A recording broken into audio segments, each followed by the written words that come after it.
I welcome you all to today's program on discussion on Union Budget 21-22, organized by the Institute of Cost Accountants of India, Eastern India Regional Council, under the initiative of Seminar and Workshop Committee of EIRC. I welcome you all, sir, and I hope that you are all well and healthy. Today we have with us very eminent dignitaries. May I now request our Chairman Sir to please escort the Chief Guest of the day, CMA Dr. Rajesh Kumar Sir, IPS, and is the Member Secretary of West Bengal Pollution Control Board. And I'll request Sir to please come to the dais.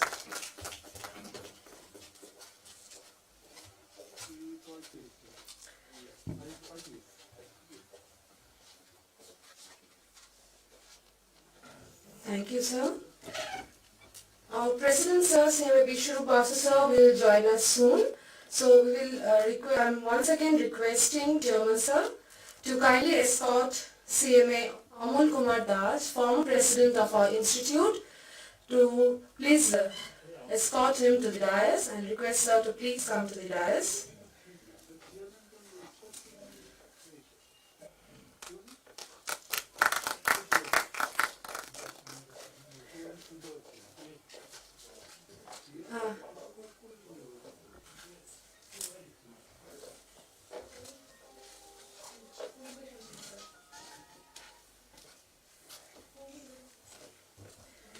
I request our Chairman, Sir, CMA Ashish Banerjee, sir, to please come to the dais.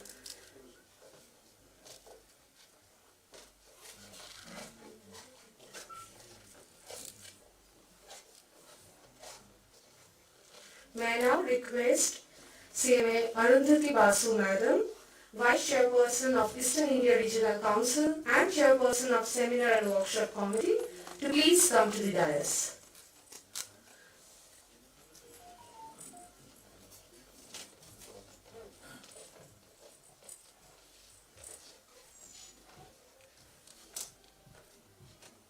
Thank you, ma'am.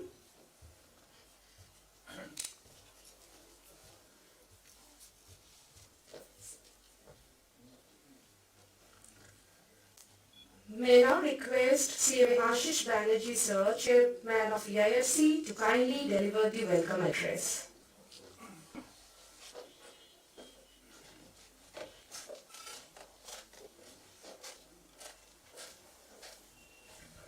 Good afternoon.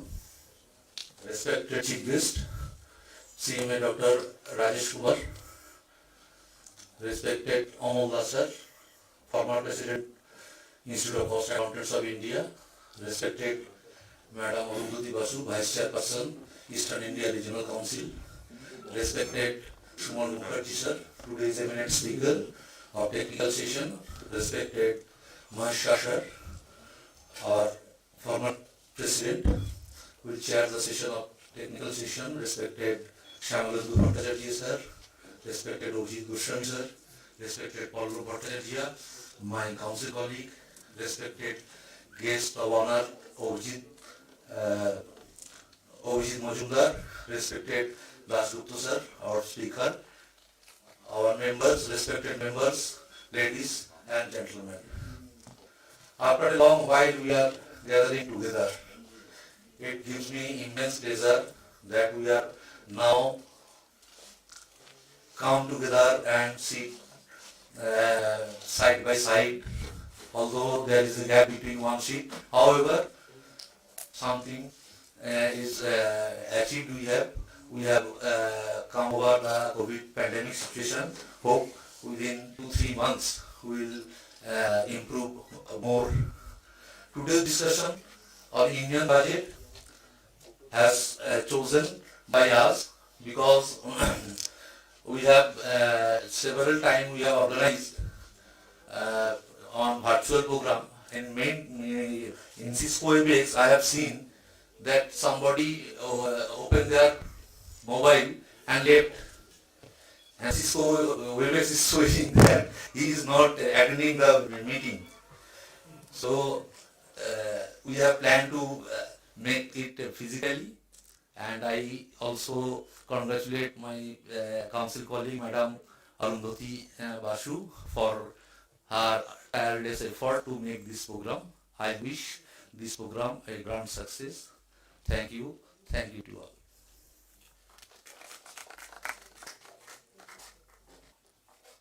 Thank you, sir.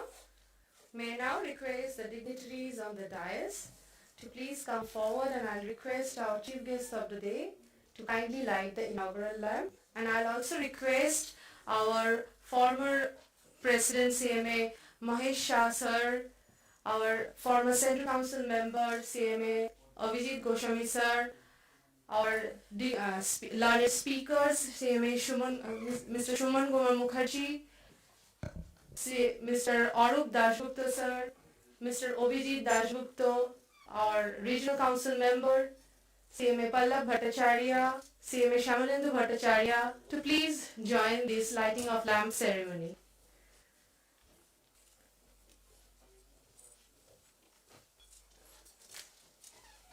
Excuse me, sir. Hello.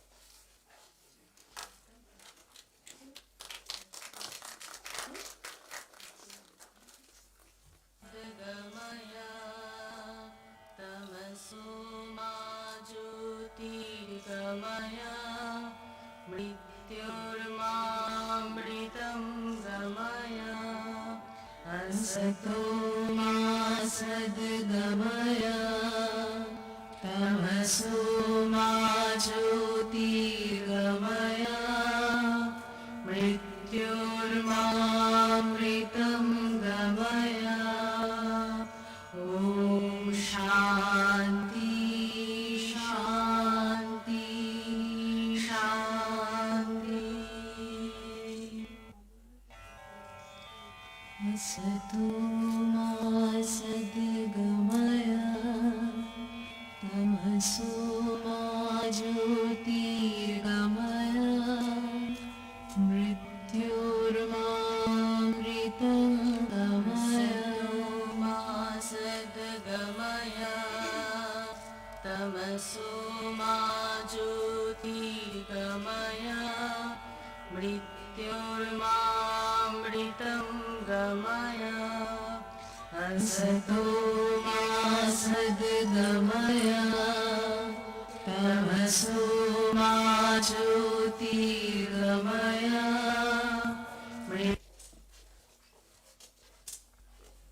Thank you all.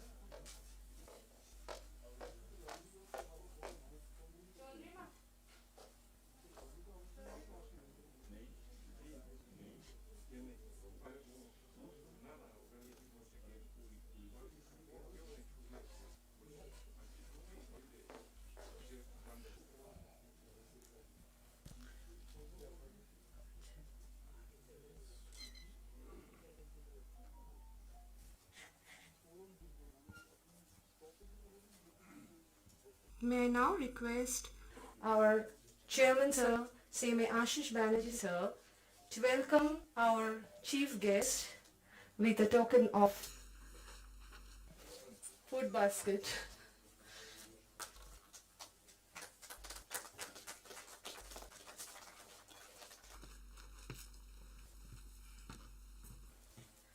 I'll request CMA Arundhati Basu madam to kindly welcome our former president CMA Amal Kumar Das sir with a fruit basket.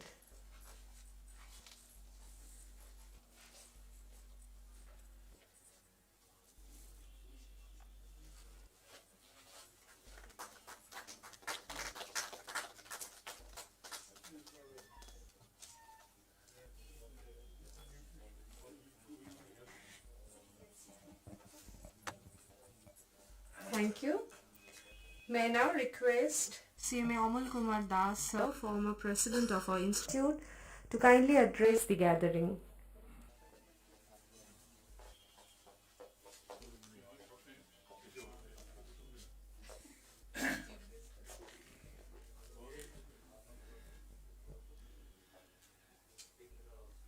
distinguished personalities on the dais, distinguished members,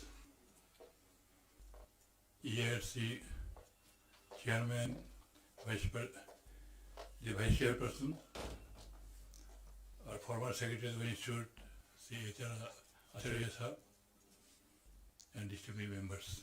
At the outset, I must thank the Chairman and the Council of ARC for arranging this program. After a long time, almost after 11 months, we are meeting each other. This is an opportunity that we can exchange our views also. There are very good and experts are there.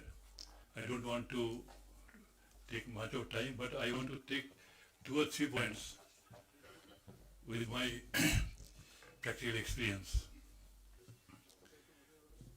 Actually, to be very frank, I am confused about the budget figures. You know, the actual has been taken after December, so 25% has been added as an approximate figure.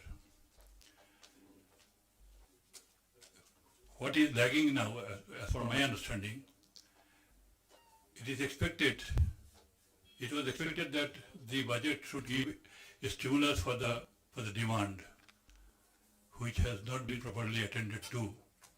Of course, the supply chain has been properly taken care of. I don't know if the supply is there and if there is no demand, how it can be matched each other. Yesterday I have seen that almost 70 lakhs of vehicles will be out of road due to the age. Who will purchase the well-to-dos of our society? But we forget that India, having 70% people, which has got very, very less purchasing power. If we feel that by selling or manufacturing the car only, our economy will improve, that is one aspect good, but we should take care of the people also first. Second point, that budget from the Manrega, 35% has been reduced compared to last year. Where this Manrega allotment at this time should have been much more, it has been reduced. Next, the subsidy, it is not good, agreed, but silently, suppose LPG. Earlier the subsidy was nearly 200, 300, the gap between 460 and the actual price. But now the subsidy is being passed on 19 rupees, 20 rupees. I don't know why they are passing this 19 rupees. Last point from my side about the PSU. I give an example of Coal India.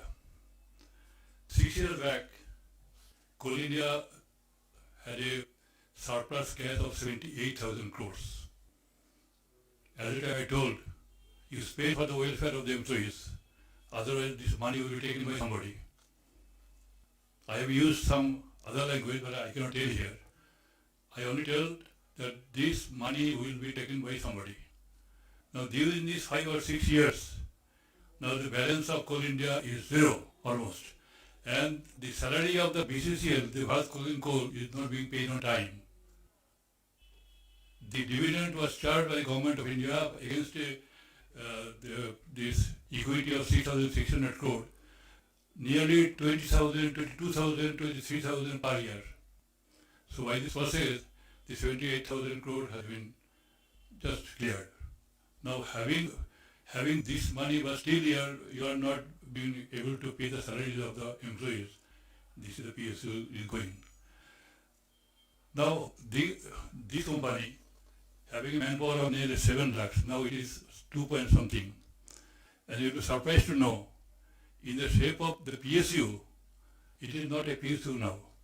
Out of the total overburden removal, 80%, 85% is being outsourced, being done by contractors. And 65 to 70% coal is being extracted by the outsourcing agencies. So the contribution of the Coal India employees is only 15% in case of the this overburden and the 30% in case of this coal. So this is the so-called PSU. You know, still PSU will continue for some years in whatever may be the shape, because for the benefit of the politicians. I don't want to explain it further, but the PSU will be there. And in this coal outsourcing, the big players, the name of which is coming every day in the newspaper, they have already entered. Now, the coal sector, the problem is this, the payback period is at least 3 to 4 to 5 years. Nobody wants to enter or invest. That's why, in spite of giving the mines to the private sector, the operation is not there. They want to make this profit by the ongoing projects operated by Coal India earlier, now they have been. So this is the fate of the PSUs. The same thing with NTPC, same thing with ONGC, same thing with SAIL. Outsourcing is the main mantra nowadays.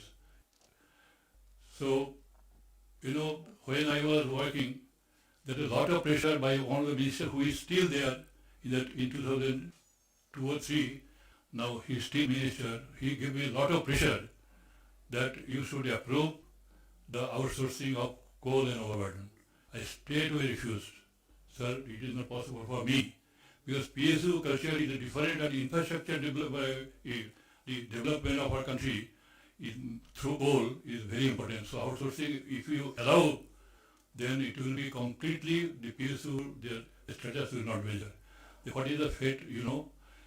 And every year we are having a budget of disinvestment 1.75 lakh this year. But what is the actual? 7,000, 20,000, 40,000 like that. I do not know how this gap will be made up. So in the shape of the PSUs, everything is being privatized. And interestingly, the privatization is being done through the profit earning companies mainly, not the loss making companies. So this is some of the points I wanted to tell all of you. The experts are there. They will highlight the budget in a more detailed way. Thank you very much.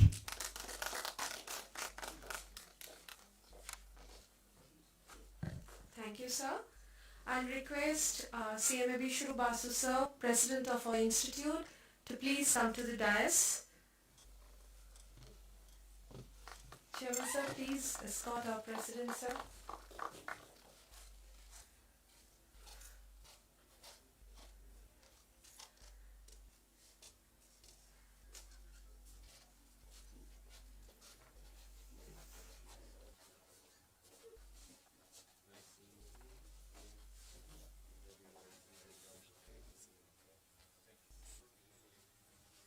Thank you, sir. I'll request our Chairman, sir, to kindly welcome our President, sir, with the fruit basket.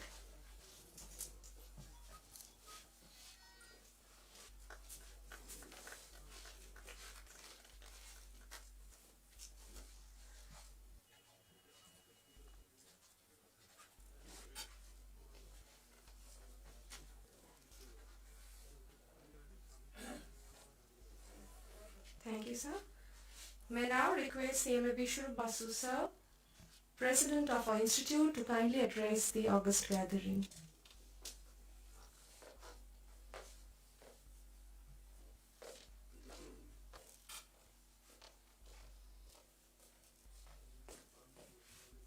A very good evening to all of you, respected CMA Rajesh Kumar, your Honorable IPS, respected CMA Aman Kumar Das, Honorable President of the Institute, Honorable former President of the Institute of Cost Accountants of India, respected CMA Ashish Banerjee, Chairman EIRC, respected CMA Arundhati Basu, Honorable Vice Chairman, Eastern India Regional Council, former President Mahesh Shah, former Secretary of the Institute, Mr. S.R. Acharya, my professional brothers and sisters, ladies and gentlemen, eminent panelists, ladies and gentlemen. It gives me immense pleasure to be present here today. I am really honored that this is the first time I am addressing after becoming the President of the Institute. I am personally thankful to the members for the for the love and affection showered on me, for which I could become the president of the institute. Friends, I really appreciate the endeavor taken by Ashish Banerjee to organize a seminar on a topic on discussion on the first union budget of the third decade of the 21st century. I also congratulate our honorable panelists, honorable speakers for their kind presence. Union Budget 2021 unveiled a series of far-reaching reforms aimed at energizing the Indian economy through a combination of short-term, medium-term and long-term measures.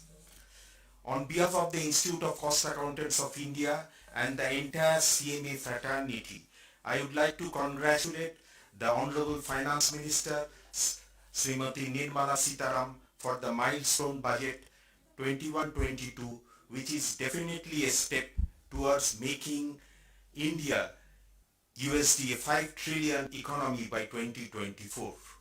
You know, it was a dream project of Narendra Modi. When Narendra Modi came to power in 2014, he had a vision. His key plank was for improvement, and in the next term he has set a vision of making India a 5 trillion economy by 2024. After that, COVID came. Now we are in synchronization with this aspiration. We would like to congratulate the government for nearing the $3 trillion level. It is commendable to keep the fiscal deficit at 9.5% considering the current pandemic situation and projecting it at 6.8% for 21-22. This budget moves ahead with COVID-related reforms to Atmanirbhar Bharat resolve. We appreciate the reform measures of Union Budget 21-22 focusing on the 6 pillars of the economy, namely health and well-being, physical and financial capital and infrastructure, inclusive development for aspirational India, reinvigorating human capital, innovation and research and development, minimum government and maximum governance, which are perfectly aligned with the government's Atmanirbhar Bharat initiative. Friends, the Union Budget has been structured on the overall theme of ease of living with special focus on crucial sectors such as agriculture, health, education, infrastructure, etc. In the words of the Honorable Finance Minister, the Union Budget is aimed to achieve seamless delivery of services through digital governance, to improve physical quality of life through national infrastructure pipeline, risk mitigation through disaster resilience, social security through pension and insurance penetration. We are confident that the Indian economy is in the safe hands and optimistic that India's aspiration to be a 5 trillion by 2024 would be achieved under the able leadership of our Honorable Prime Minister of India. Friends, we have noted, with deep regret, we have noted that the section 35, subsection 5 of the CGST 2017 has been omitted in the finance bill. GST audit is performed by cost accountants or other professionals to ensure better compliance and protection against revenue leakage, tax evasion as an extended arm of the government. It will not be out of place to mention that collection of GST has gone up in the month of due date of filing GSTR 9C after reviewing by expert professionals and reconciling with financial accounts. Certification of GSTR 9s by professional improves the system of taxpayers and also updates the changes made in GST laws based on recommendation of GST Council and help them in 100% statutory compliances. I am sure that the trade and industry also stands in support of the provisions of Section 35, Subsection 5 of the CGST Act 2017 and never opposed to such provisions. I want to inform you members that the Institute has already taken steps to make representation before the government to restore the provisions of Section 35 subsection 5 of the CGST Act 2017 during the discussion on budget itself. Friends, as an extended arm of the ministry, the Institute and its members are always committed to contribute constructively in the development of our nation. With these few words, I once again thank our honorable chief guest, our eminent panelists, our past president, our honorable members for coming today in this physical meeting. I am personally thankful to all of you for the love and affection showered on me. I wish a very, very prosperous, happy, healthy future to all of you. Thank you very much.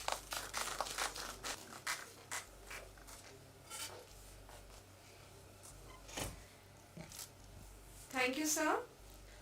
Our chief guest of the day, CMA Dr. Rajesh Kumar, is currently IPS, is currently the member secretary of West Bengal Pollution Control Board. He was also the former commissioner of police, Kolkata. And he has immensely contributed, and for his contribution towards the profession and the society, our chairman and the council will be felicitating him for his contribution. So I'll request our chairman sir, our president sir, and madam, and our former president sir to please come forward and felicitate our chief guest of the day.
I'll request our chairman sir to kindly felicitate our president sir.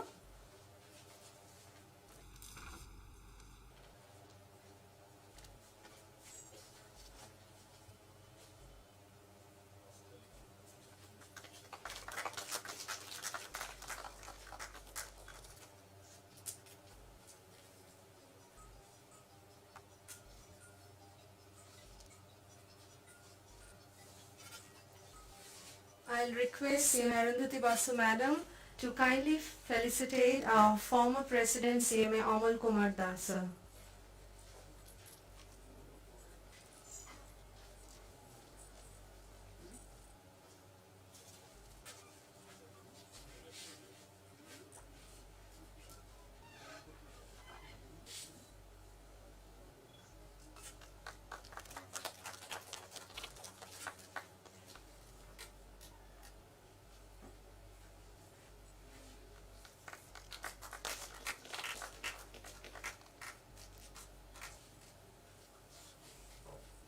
Thank you, ma'am.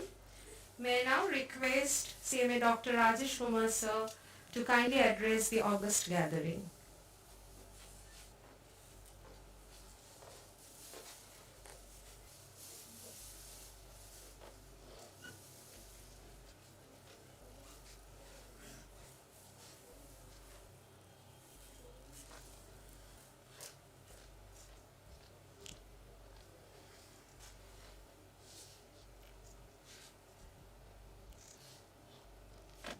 respected Sri Vishwarup Basuji, President of the Institute, Sri Ashish Banerjee, Chairman of the Institute, Sri Amal Das, former President of the Institute,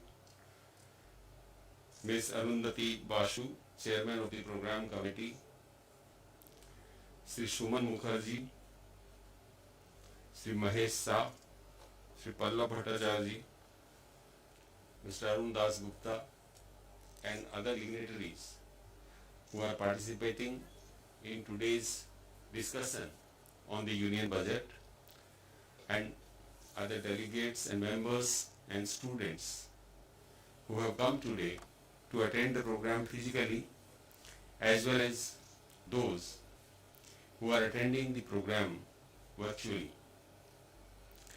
First of all, I would like to thank President and Chairman of the Institute for having remembered me as part of the family and considering to felicitate me and inviting me here. I am really touched and honored by your gesture. I got the opportunity to attend a virtual training program a few days back, and I interacted with the students also, and just after say a month's time, I'm again getting the opportunity to be face to face with all of you. I'm really honored and delighted. Today's theme is the discussion on union budget, and several eminent guests are here, and they will definitely deliberate upon the pros and cons and the plus and minus of the policies which have been announced by the government. What gives me the biggest assurance is the anthem, theme song of the Institute. Asatoma sadgamaya, tamsoma ज्योतिर्गमय, मृत्योर्मा अमृतम गमय।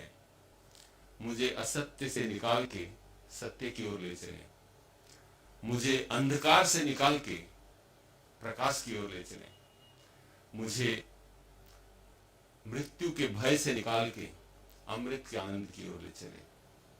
और what I feel that this is the job of the institute, to prepare the members and to prepare the students, because by the education, by getting the degree, you become something different and definitely can show light to others who are looking for it.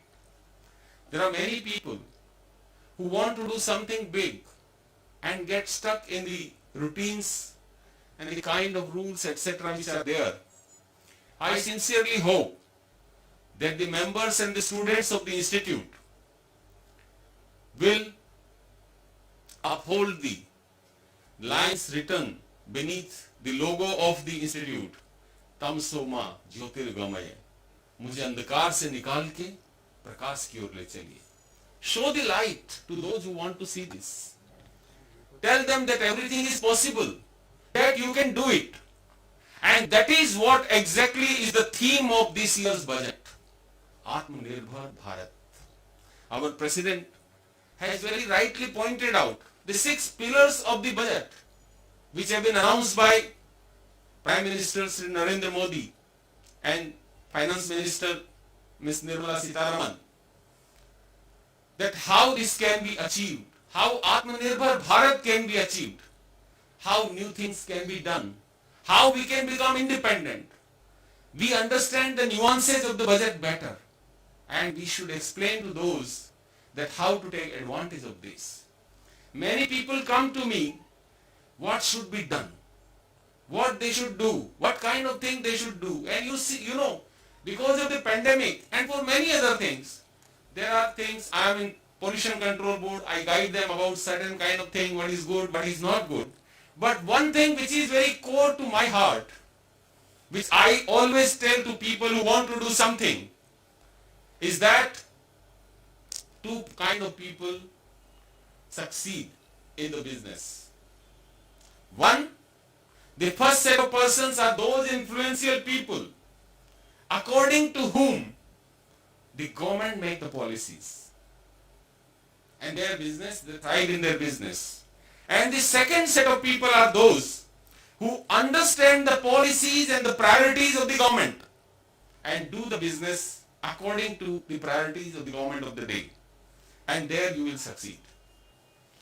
Our respected Amal Das ji, he was also talking about his own experience, the kind of thing which we have seen, that how PSUs who were thriving became sick, were unable to pay the salaries, and how other things have happened.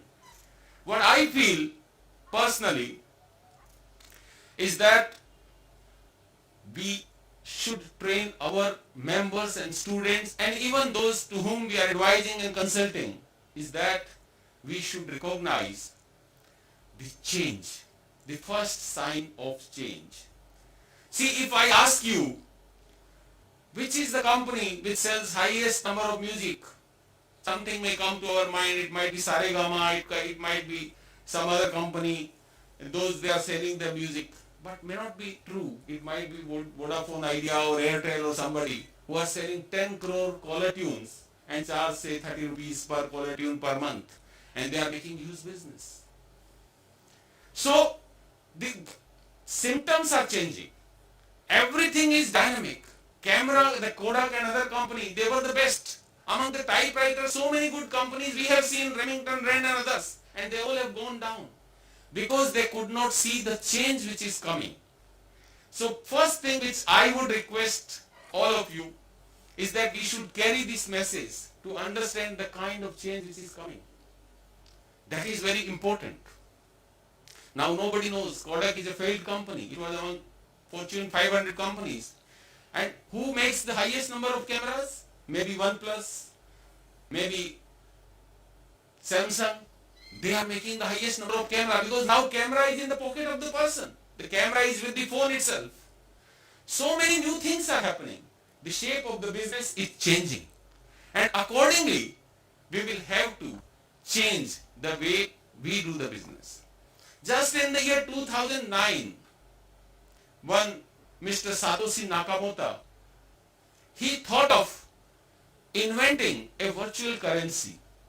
And in 2009, he developed the virtual currency called Bitcoin. It was a very simple thing. Any of us could have bought 200, 300, 500 Bitcoins. And if today we had, say, 100 Bitcoin, we would have been having crores of rupees in our pocket. That is the kind of value of the Bitcoin today. So what I mean to say, that the shape of business, the type of business, everything is dynamic. And in this dynamic world, like say today's PSU, we are thinking of very nostalgic, we are thinking very much attached to all the PSUs, be it Coal India, be it the petroleum, be it something different, why government is selling, why government should raise this target, why it should be done. But don't you think that tomorrow's PSUs are likely to be different, totally different? Today maybe Coal India is something big, today maybe this Hindustan Petroleum or Indian Oil is big. Tomorrow the oil may be totally out of business. In just 10 years time, I am seeing as member secretary of the Pollution Control Board, in 10 years time the electric cars, electric buses, electric scooters, everything will be the order of the day. And those who are selling petroleum products may not be anywhere. The kind of energy which are being used are totally changing. Why should we not invest in them? Why should we not invest in something different? Why should we get stuck to something which we know was good and tomorrow also it will be good? No. It's a dynamic world. That we have to understand. I have a very limited understanding with folded hand. I apologize with my very, very limited knowledge of things because I am not a practicing chartered accountant or cost accountant or anything. I am a police officer and I am a government officer. I know how government runs, how things are done there. So that is my area of operation. I try to understand that better. I want to bring smoothness in that. I want to bring happiness to the people who are dealing with it. I want that how we can make service delivery better. How can I ensure that in pollution control board, people have to struggle for consent to establish, consent to operate, renewal of things and so similar kind of things. How can we make this is hassle free totally? You don't have to come to contact to anybody. How can we ensure this? That is the target. I want to do what best I can do in the kind of work which has been given to me for the time being. As a police officer in CID West Bengal, when I was heading the CID West Bengal, all of you might have heard, we had busted the fake doctors racket. We had busted the racket of smuggling of newborn babies and those kind of things which we did. And my main goal there was predictive policing. That how can we achieve the goal of predictive policing? How can we analyze the data in such a way that I can predict where the next crime will happen or likely to happen, and how can we take action against them? That is the kind of thing which is expected of me. Society pays to me. Society has done so much for me. How can I pay back to the society? That is my motto. That is what I want to do. To the children, to the students, I always tell that the ABCD of today is changing. It is not the normal ABCD. Today's ABCD is A for artificial intelligence, which is going to rule the world in just 10 years' time. B is for blockchain, the kind of business which will happen. It's totally different the way it will happen. C is cyber security, which is going to threaten the world in a different way. You can bring down anything if the cyber security is not there. And the war will happen on the cyberspace.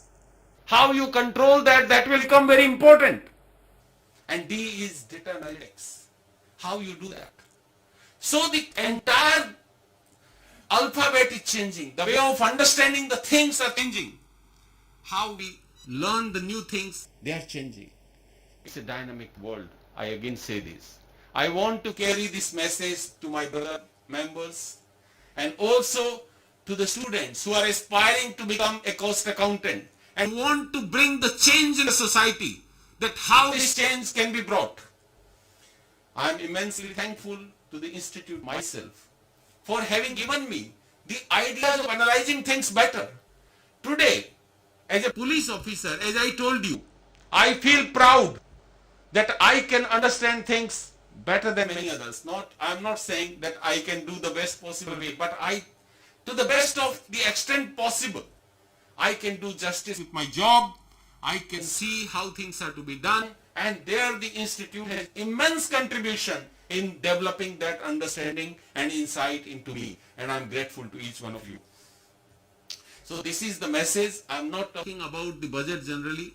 I just want you to carry the message that yes, every budget is as per the priorities of the government of the day.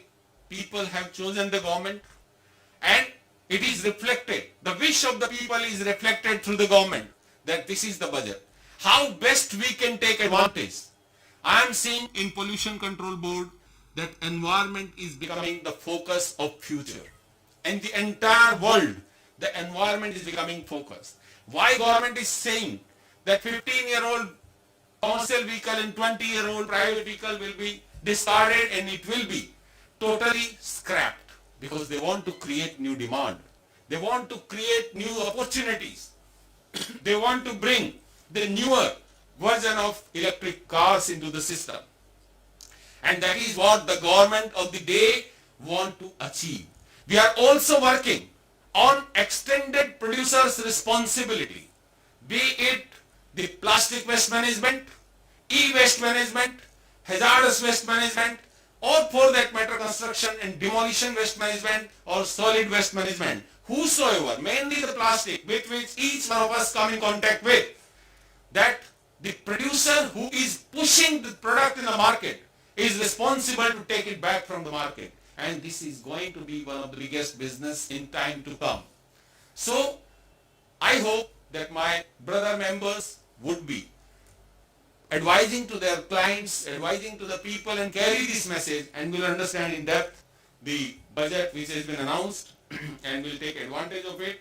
I once again thank to all of you that yes, many things can be done. President and chairman, they have requested me for certain things. In my own limited abilities, I will try to do those things which I have always tried. Pallav is there, who had always came to me when I was in Delhi, and we organize things, certain things, how best we can do for the institute.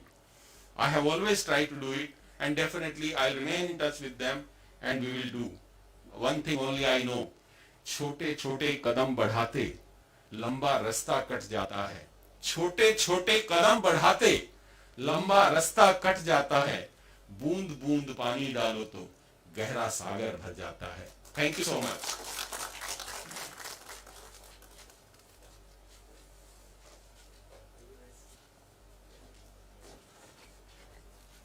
Thank you, sir. May I now request CMA Arundhati Basu Madam to kindly offer the vote of thanks.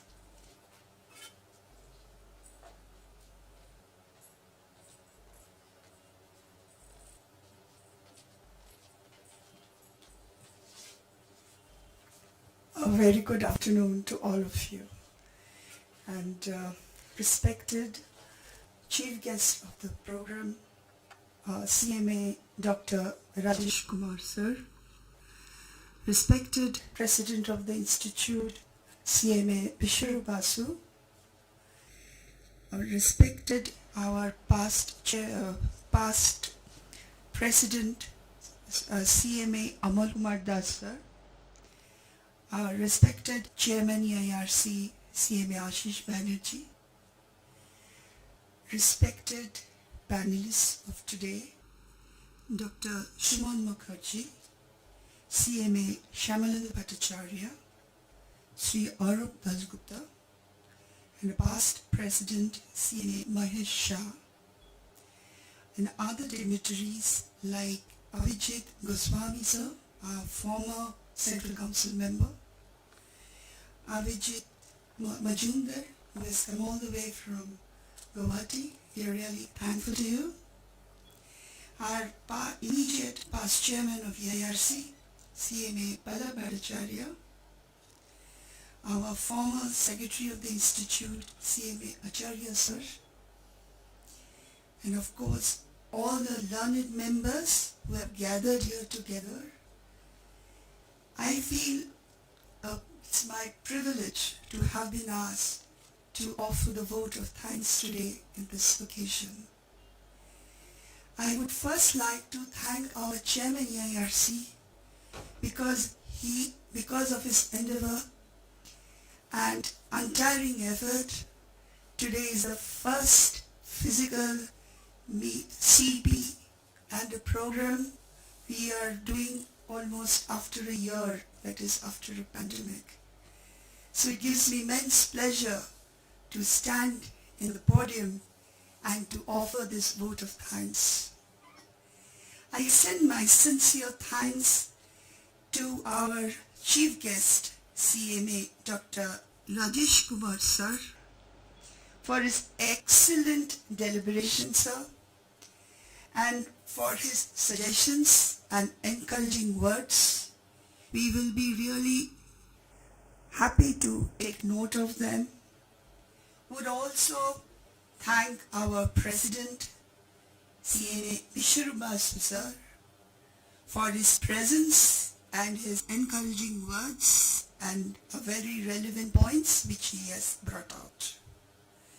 I would also extend my sincere thanks to our past president, CMA Amal Kumar Das sir, for his excellent deliberations and for his presence in this program and also citing many relevant points. I would also like to thank our chairman EIRC, CMA Ashish Banerjee, for taking this initiative of having this event physically, and without his endeavor, this physical program would not have been possible. Would also like to thank all the eminent speakers who are present here and the subject matter experts. we have here with us Dr. Shuman Mukherjee, sir, CMS Shyamalundu Bhattacharya, Sri Arup Dasgupta, and a past president, CMA Mahesh Bhatt, sir. I'm also thankful to all the other dignitaries and learned members for being with us and taking this opportunity to come physically for this program. Without your presence, this program would not be feasible. Also, I would like to thank all the viewers who are viewing this program through the YouTube. And for this, I give another thanks to our chairman IRC for enabling this mode for the members, because due to COVID we had to take certain measures, so this program could not be given for all. Was only for 55 participants. At the end, and I would also like to thank all our staff members, and also we are having the press with us. We are very happy and thankful to all of you. And before I conclude, I would like to say that after the inaugural session ends, we will be having a technical session, and at the end of the technical session, the floor will be open to the house, and I know you all have many questions because this budget has come up with many areas which we need to find out how and way that we can go with this budget, I would say in that manner. And before I conclude, I just like to mention the forthcoming programs of EIRC. They are going to be all virtual programs. That is on the 7th of February. It is a program only for the lady CMS. That is a discussion with the lady CMS with the Women Empowerment Committee of EIRC. Already message have been made. I really thank some of the lady CMS who are present here. Please do join in that program. It will start at 4 p.m. on the day. It will be just a discussion, because as you well know that the Women Empowerment Committee of EIRC, when I'm only the woman member, so I need all your presence in this discussion. The next program would be on 13th of February, that is from 4 p.m. to 6:30 p.m. That would be on GST, the changes in 9 and 9C, the new changes have come. And we are all aware, for at least for the financial year 2019-20, this stands 9C. And this is just a proposal by the government in the budget. Let's see. I'm sure also, just as we have given such proposal, papered presentation to the government, I'm sure the other bodies also have done it. And then on the 14th of February from 4 p.m. to 6:30 p.m. we will conduct a virtual CEB to discuss the exposure draft on standard on quality control as released by the CAASB of the Institute. I request each and every member to attend that and give your suggestions. After your suggestions, we receive your suggestions, we will collate those suggestions and we will send it to the respective committee board for their needful action. And then, and then the last program of this month is on 23rd February from 4 p.m. to 6:30 p.m. Again, it will be a virtual program that would be on MSME. We are trying to bring in other MSME associations in that program, because as you know, the Atmanirbhar is very much related with the MSME, and the role of CMA would play a crucial role there. So with this, I conclude my vote of thanks, and once again, I thank all of you for being here and making the program a grand success. Thank you.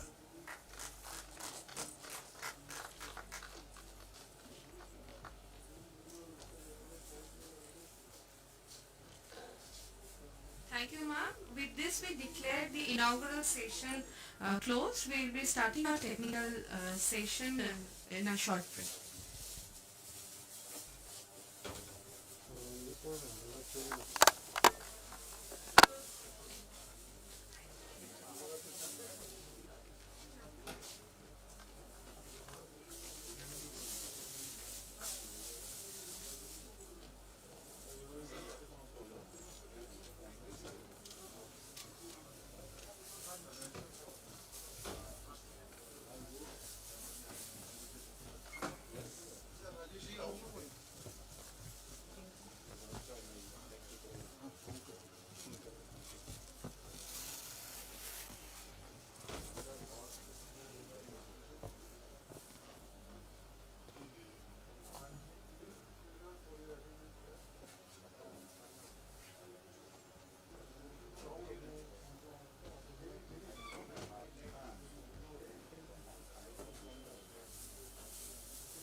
our technical session.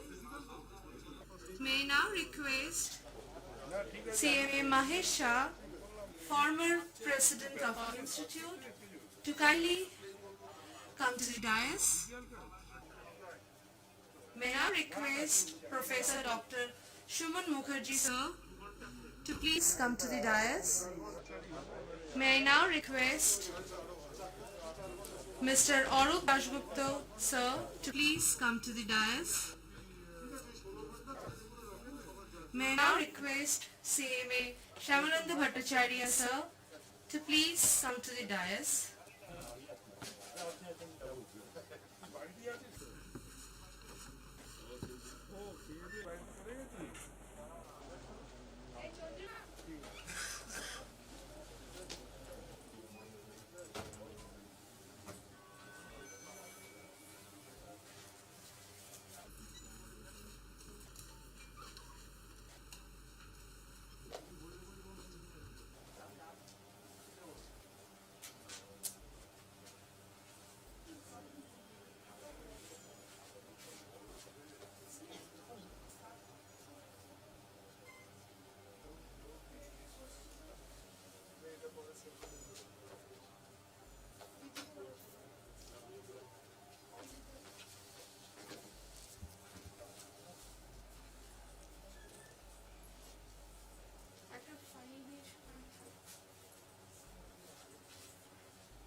May I now request Mr. Avijit Majumdar sir to please come to the dais.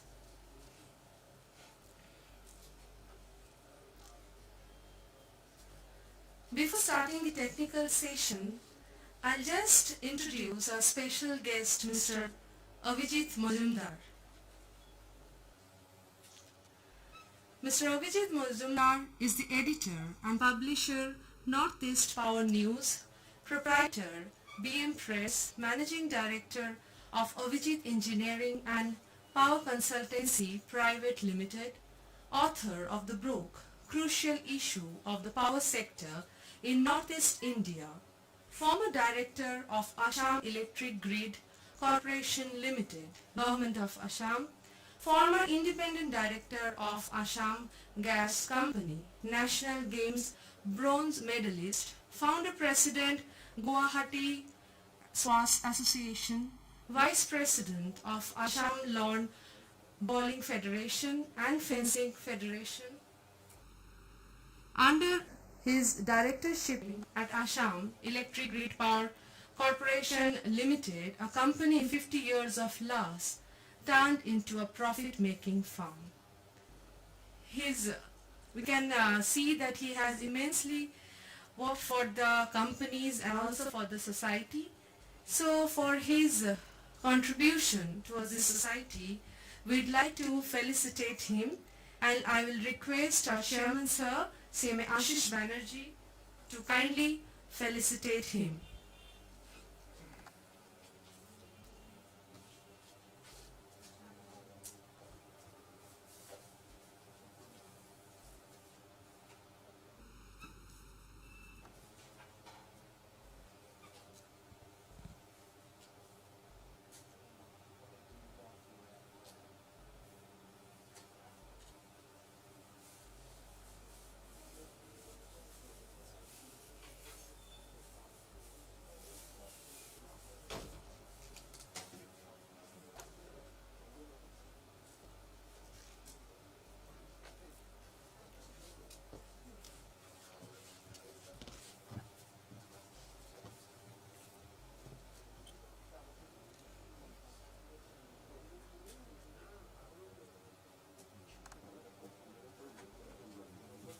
দাদা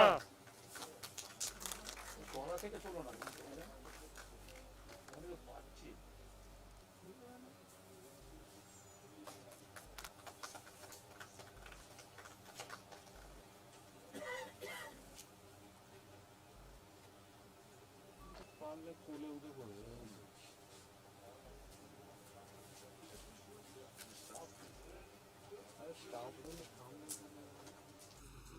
Thank you, sir. I'll request Mr. Majumdar to kindly say a few words.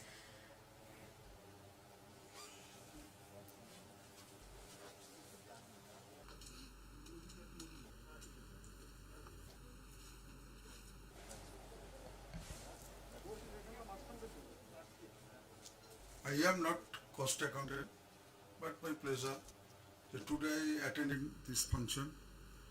I am very grateful my friend Ashish Banerjee and other dignitaries. आज हमारा आसाम में सीतारामन हम our finance minister आया, तो भी हम आज इसी प्रोग्राम में इसीलिए आया जे कुछ बात आप लोग को बोलने के लिए।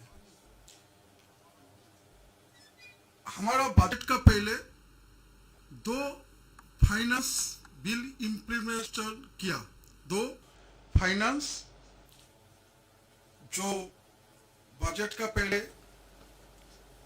दो किया था, उसमें एक मार्च महीने में बोला जे कोविड के लिए हम लोग इंडिया गवर्नमेंट का तरफ से कुछ रिलीज देगा। उसमें बोला, लेकिन क्लियर नहीं था। उसमें बोला जे कोई भी कॉन्ट्रैक्टर, कोई भी बिजनेसमैन जो काम कर रहा है उसका जो परफॉर्मेंस गारंटी, वो परफॉर्मेंस गारंटी थोड़ा कम करेगा। कितना कम करेगा उसका क्लियरिटी नहीं था, लेकिन नवंबर महीने में 2020 नवंबर पे फिर एक नोटिफिकेशन जारी किया, उसमें थोड़ा सा क्लियर किया सेंट्रल गवर्नमेंट का तरफ से जो कोविड के लिए 2021 तक हम लोग इंडिया गवर्नमेंट जितना बिजनेसमैन है, बड़ा हो छोटा हो मझारी हो, सबको टेंडर मनी नहीं देना है। और अभी जो परफॉर्मेंस गारंटी किसी का 10%, किसी का 7% और किसी का 5%, लेकिन उसको परफॉर्मेंस गारंटी काम आगे बढ़ाने के लिए, जो काम कंप्लीट नहीं हुआ और जो काम कंप्लीट करेगा, अभी नया जो टेंडर होगा उसमें परफॉर्मेंस गारंटी 3% फिक्स्ड किया।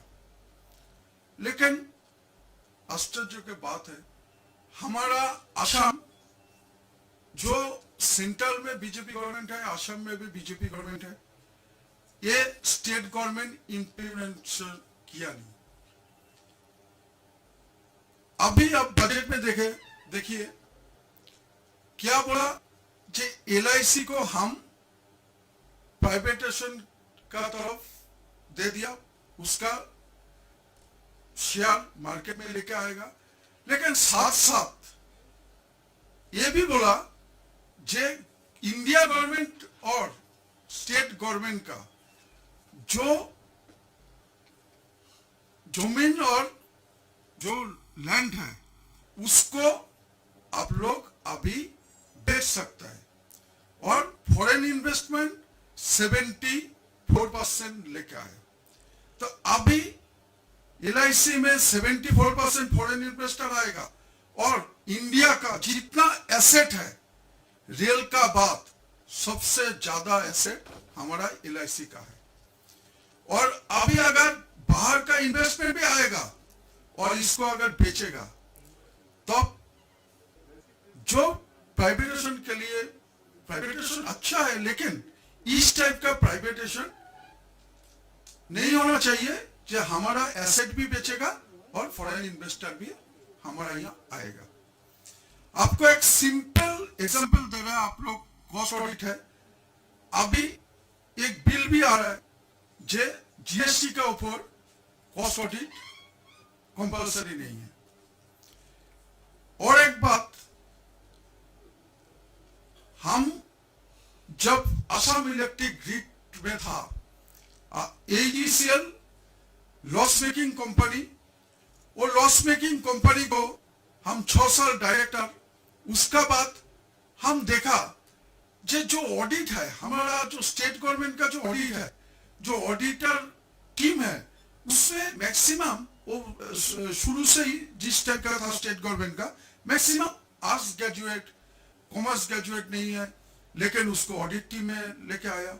उसका बाद जब देखा जी इसमें हमारा प्रॉफिट आया, साथ साथ ऑडिट मीटिंग में, जो मीटिंग में कॉस्ट ऑडिटर भी, हमारा पैनल कॉस्ट ऑडिटर भी रहता है, चार्टर्ड ऑडिटर भी रहता है, वो लोग का सामने एक ही बात बोला, जी ये जो प्रॉफिट है, ये प्रॉफिट तो आप शो नहीं करेगा। तो हम पूछा, हम भी ऑडिट मेंबर है, हम पूछा जी क्यों शो नहीं होगा? बोला इसीलिए शो नहीं होगा जो पब्लिक का जो टैरिफ है वो टैरिफ बढ़ जाएगा। लेकिन ये होने नहीं दिया।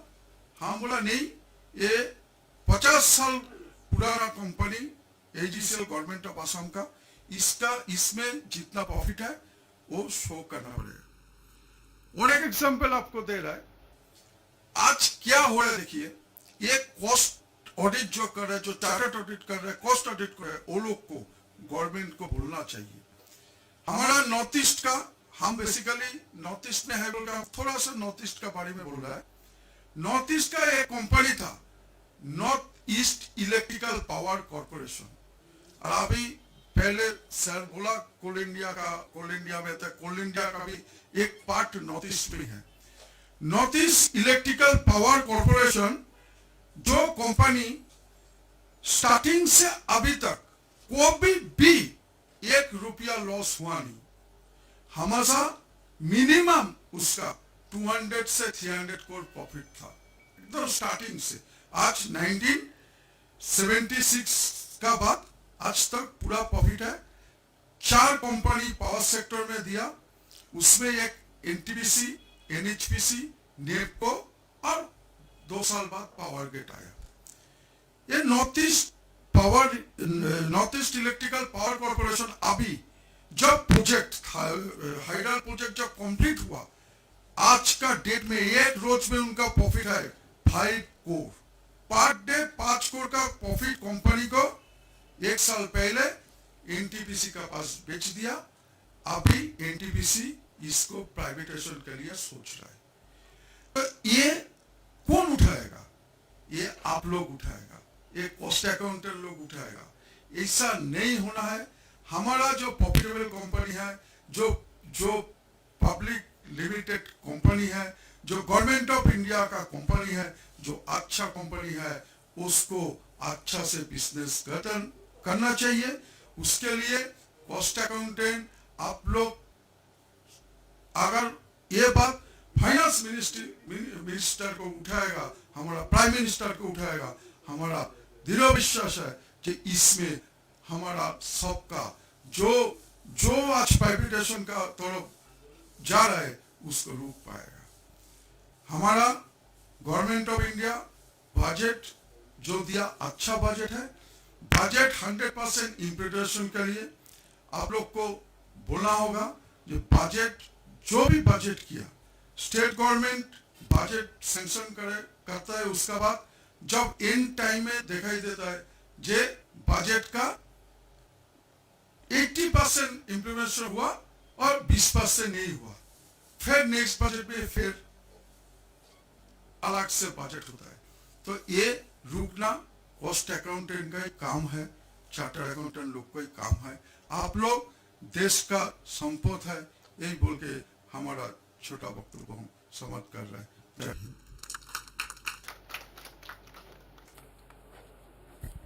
Thank you, sir. May I now request our chairman, sir, to kindly welcome our speakers and guests. I'll request sir to kindly welcome CMA Mohesh Shah, sir.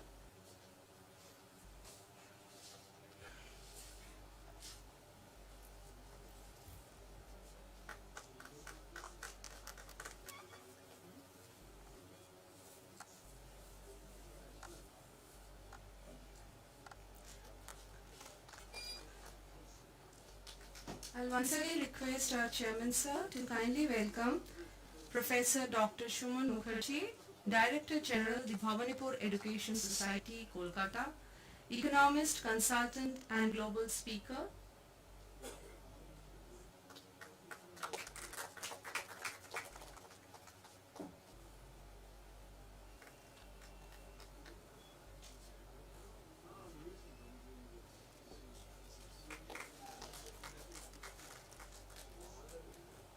Thank you, sir.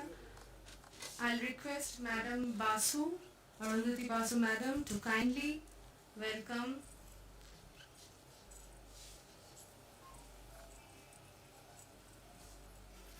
CMA Shyamalendra Bhattacharya, sir, Additional Assistant Director, Training, retired, Direct Access Regional Training Institute.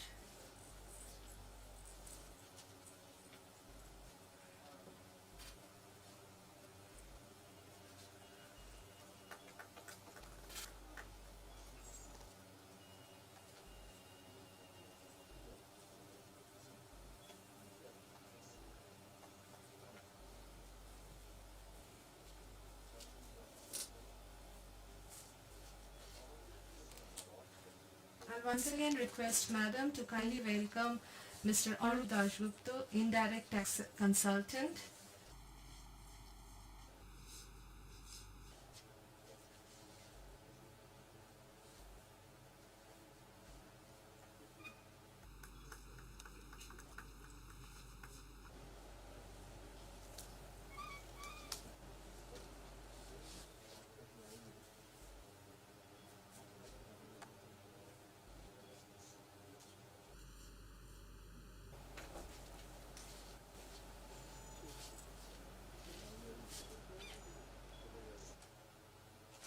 Thank you.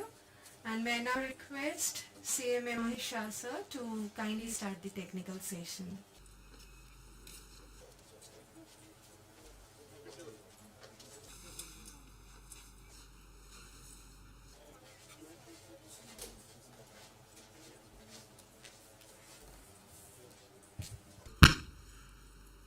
Thank you, Eastern India Result Council of the Institute, giving this opportunity to all of us. I can say on behalf of, because everybody is very anxious to listen to the very eminent panelists, and it's so nice of them to organize this function after 11 months in physical form. And we all were waiting. When I saw my many senior friends and colleagues, I felt so happy that I am seeing them in physical, this opportunity which was given. Well, I did not have to give a big introduction about Dr. Suman Mukherjee or Shyamalendra Banerjee Sahab or even Arup Dasgupta Sahab. They all know, they have their own past, very, very eminent personalities. But whatever we are getting from the budget angle, and now when the President is around, Mr. Vishnu Basu, and my old colleague in the council who looked after us, Mr. Acharya Sahab, I'm so happy, and Amaldas Sahab, former past president. Well, he touched the issue on the budget, Mr. Amaldas. He touched the issue in his own way for the PS takeover, and I'm really appreciating. You know, everybody has got their own version of understanding the budget proposal, and everybody has got their independent mind, but then certain things which are made over the period for the totality of the populations, and which goes, and I'm really appreciating Mr. Abhijit Mazumdar Sahab from Guwahati. He touched very pertinent points, and which I'm appreciating myself. I mean, you talk about selling the LIC, and LIC has got kind of a holding in the various leading companies of India, which are PSUs or the private sector, all kind of things. I will request when the President is around, I'll request take a kind of a research which Dr. Suman Mukherjee will elaborate on his deliberation. What kind of money which are coming in the last 1 year?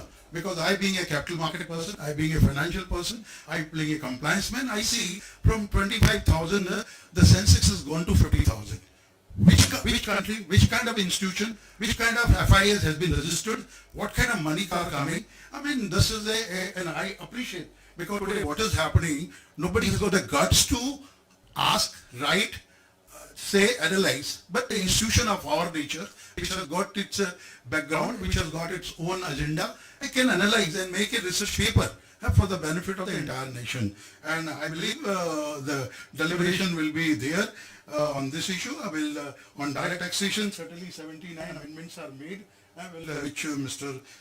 Shamlendu ji will address it, and there are some decision which has come, some changes which has impacted the Supreme Court decision, and now I don't believe this on 75 years of a senior citizen did not have to file. But what kind of condition?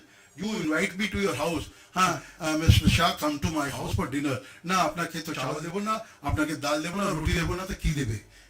So you say no to you are 75-year-old. So the conditions which are there when you want to give out of 6 crore taxpayer, which has also increased because of the TDS you collect on the various incomes, and then the person has to get his TDS, he has to file the return. And from that angle, if you see the kind of benefit you want to give, analyze the 6 crore. How many are above 75? How many of them this kind? That's the thing, big.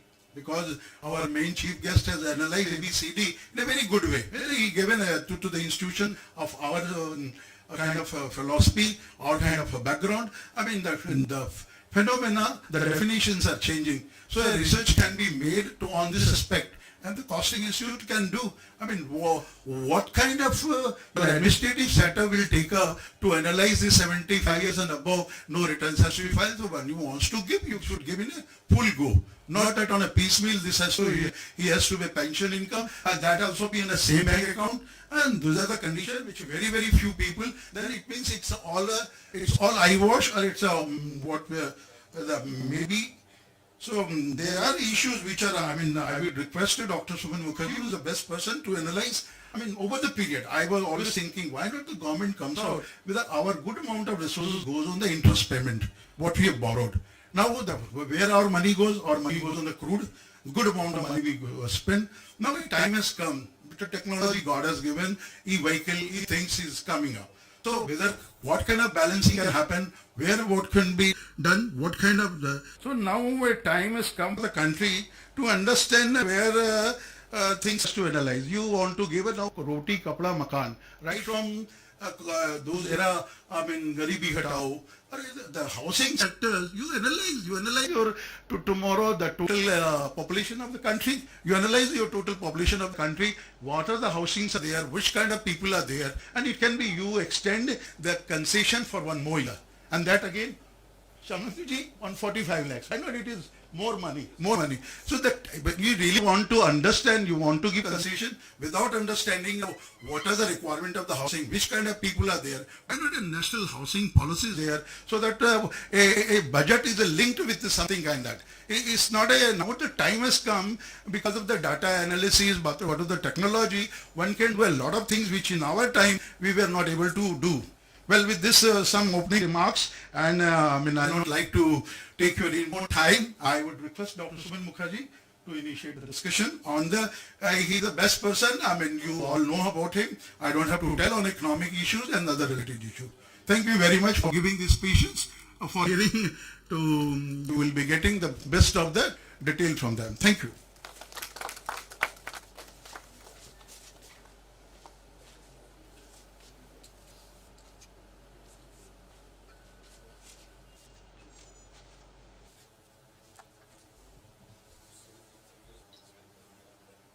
Good afternoon, and thank you for being with accountants once again.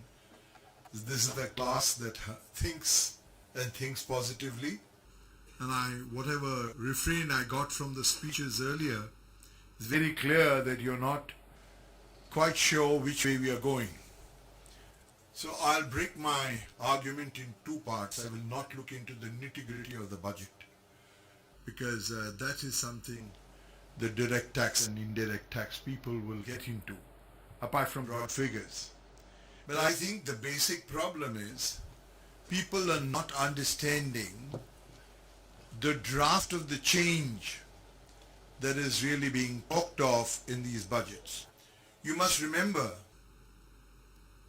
we've given up planning. Why we did that is a questionable act. But the futility of planning was evident in the fifth and the sixth plan, particularly in the seventh one, when the targets were reached but the problems remained. Problems of unemployment, problems of poverty. And the country continued to borrow and get into serious debt. So in 1991, we resorted to IMF to ask them to give us loans, and our deposits in the foreign exchange front had dipped to only 15 days worth of imports. Now IMF turned around and said, you've been coming back to us for loans and Aid India Consortium repeatedly, so it's time you put your house in order and started talking about efficiency and profits instead of talking about platitudes of, say, commonsensical welfare schemes where it's actually a drain on the economy and you're not able to keep your resources together. And not because he had the vision, but Narasimha Rao and my own teacher, Dr. Manmohan Singh, the then finance minister, decided that we need to go in for what is called popularly the LPG model. Liberalization, privatization and globalization model. Earlier to that, we used to have a Hindu rate of growth of 3.5. And ever since that, you've seen the pickup in the growth rate. Particularly till 2008, it went up to 8%. So the question that we need to ask again, do we believe in the LPG model? And do you think that's the right step? Because as students of just not economics, I've dabbled with a lot of management theories too. There are two theories of management. One is where you judge the performance of a company in terms of net profitability. And you think profit is a yardstick of efficiency. It's not. Why? Because profits is revenue minus costs. A revenue is an outcome of two things, price into quantity. If quantity has gone up, then you're happy with the profits. But if prices have gone up, then your profits go up, but you can't give the unit the credit for that profit going up. Because price can be controlled, manipulated, capacities can be foreclosed. You can also hedge in bringing up prices by creating artificial scarcities or forming an oligarchy. So one must be very careful in analyzing where's the profit coming from. In the same way, I remember in a panel discussion, there was a person who asked me, the GDP of the country has gone up or has fallen, and it did. Don't you think it's a disaster for the country? No, I said, let's put it in reverse. If the rise in GDP takes place, do you think it's a great thing happening in the country? Commonsensically, you would say, yes, that's a good thing happening in the country. Let me put it in yet another way. If a person gets filaria, which is a disease, you'll gain weight in one of your legs. If I put you on a weighing scale, your weight will go up. Are you better off or are you worse off? So you need to understand where is the growth coming from. And it was one such growth. See, we had moved from a Hindu rate of growth of 3.5% to 5, and from 5 we had actually been galloping to 8. And when it galloped to 8, we thought we were patting ourselves on the back and saying, wonderful, wonderful, till they said, where's this money going? And they asked the then governor, Mr. Rajan, to do an investigation to find out where's the money going. And he found that the money was going into only 3 sectors, stock market, real estate and gold. Which is why the economy had been reduced to a cash-based economy. We were using more of cash. And 85% of the economy was moving in cash, and 49% of your economy was informal. So 2 lessons were learned. First, a rising GDP by itself does not mean great things happening, because it was widening the gap between the rich and the poor. We are talking about the V rate of growth this year. But many are questioning this as a K rate of growth. Some people are getting better off and some people are getting worse off. The migrants, the farmers. And also some industries are not doing as well as they ought to have been doing.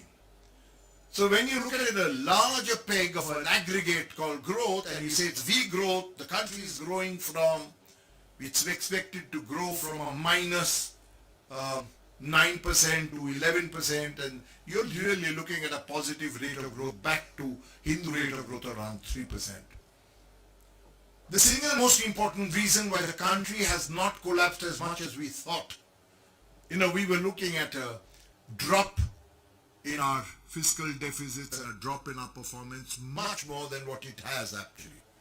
Which is why the government has taken the luxury of not taxing the people more. You and I might be saying, why didn't we get a relief after such a lot of mayhem in the country? And some of us are extremely hurt that the tax structure has not been fitted to give us more relief. When we think this way, we don't even answer two questions. One, why is there, even now, 150 million people living below poverty line? And they are considered Indians, and they have the same adult franchise and voting rights as you. And two, who is this growth benefiting ultimately? Which is what Professor Guha in one of his books wrote. What is the motive for growth if it's not translating to a betterment for everyone? Let's take the case of the Farmers' Bill. There is agitation even today, Chakada Jam, on that. If you believe in LPG, the most important sector of the economy, agriculture, has not been liberalized. Which means 60% of the economy has not been liberalized. The farmers are being kept in a reserve forest where we look at it in terms of let's be kind to them, let's not tax them, let them live, let's have some kind of dose to them. This is not the story of the world. USA is USA because it has produced more than it requires, and they dump the excess food in Pacific. You may ask, why don't they give it free? If they give it free like they did to India under PL Public Law 480, then that can ruin your country, and it ruined our agriculture. The Public Law 480 was one where wheat was coming to us at a throwaway rate, best quality wheat, much better than what even the pigs in America get. Indians were not getting it, our quality of wheat was poor. And it was coming at a throwaway rate. They said, don't pay us in dollars, pay us in rupees.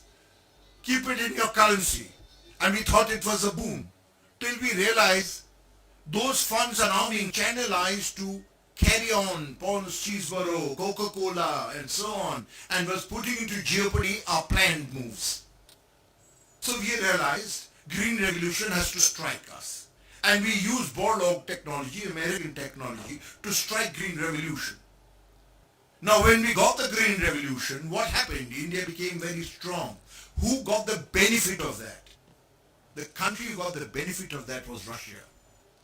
They said, we give you oil, which is perennially going up, you give us wheat. So we went in for a barter deal, and with sinew the muscles, Russia moved into Afghanistan and dropped a Korean plane, and America was seething with rage and started the Khalistan movement, starting the Ulfa movement, started the Kashmir problems. All foreign exchange fronts were destabilized. And whereas we are gloating about India's growth, we have forgotten one thing. When planning started, 1 rupee was equal to $1. And in 74 years, 74 rupees is equal to $1. That's the progress of India. So when you're looking at Atmanirbhar Bharat, one of the stories that has not been told, how do you export more, how do you earn more, how do you firm up the foreign exchange? India is one of the third last most popular nations, but why is it that nobody touches our currency? Why is Indian currency not strong? If you're so good, then you should be able to sell it. Atmanirbhar Bharat talks about the two most important sectors. MSME, 60% of your industry. Agriculture, 60% of your population. Wonderful ideas. What does it miss out on?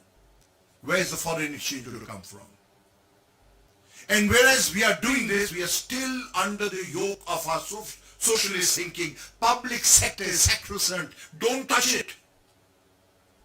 Public sector cannot be touched. Government servants are what we live for. All your taxes going where?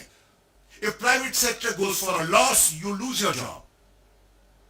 Thousands have lost their job.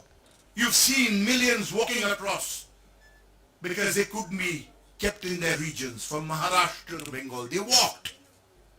Have you ever heard of a public servant not being paid salary? They are the son-in-laws of society. They will have to be paid a higher wage. They'll get an increment. There'll be a regular pay commission. The expenses for that will go up. And who will bail it out? You and me. We pay more taxes. We've been talking about fiscal deficit, which is a good thing. If the economy is down and out, going for pushing your frontiers. You don't have to keep your fiscal deficit in 3%. Our target was by FRBM 3%. It's gone to 6.6%. And I can tell you, reality, they said they've declared it's 9.9%. I can tell you it's actually fudging figures, and I'm totally with Mr. Roy. I had a discussion with him at lunchtime. The figures are actually fudged. The fiscal deficit is going to be much more than that. It's going to be around 11 to 12% this year. Why? Because you've got our figures till December. The rest is a projection. I don't know why the budget has been shifted from the 1st of March to 1st of February. Be that as it may, the figures that we take for revenue or expenditure is from 31st December. Rest is a projection. So they project that in the next 3 months, we will have 34% increase in revenue. 3 months? In 12 months? Good. The projection of 34% is possible. But how are you thinking in terms of spending 42% more? Where's the money going to come from? And I must tell you the story. Till last year, 20% of our total earnings came from borrowings. Not taxes, not aid, not printing notes. It came from borrowings. And in case you didn't know, borrowing is the highest inflationary potential. Why? Because the multiplier is highest there. Why? Because everything that the government borrows spends. So the multiplier is highest when you borrow. Public debt is the highest form of inflation. More than printing notes. Because when you print notes, some of it remains with the bank. But when you borrow and spend, it goes as a huge multiplier. Public debt is the highest form of inflation. So if you have not taxed people, if you have not earned, if industry has collapsed, if foreign aid is not coming because countries have not been able to lend you, what has the government done this year?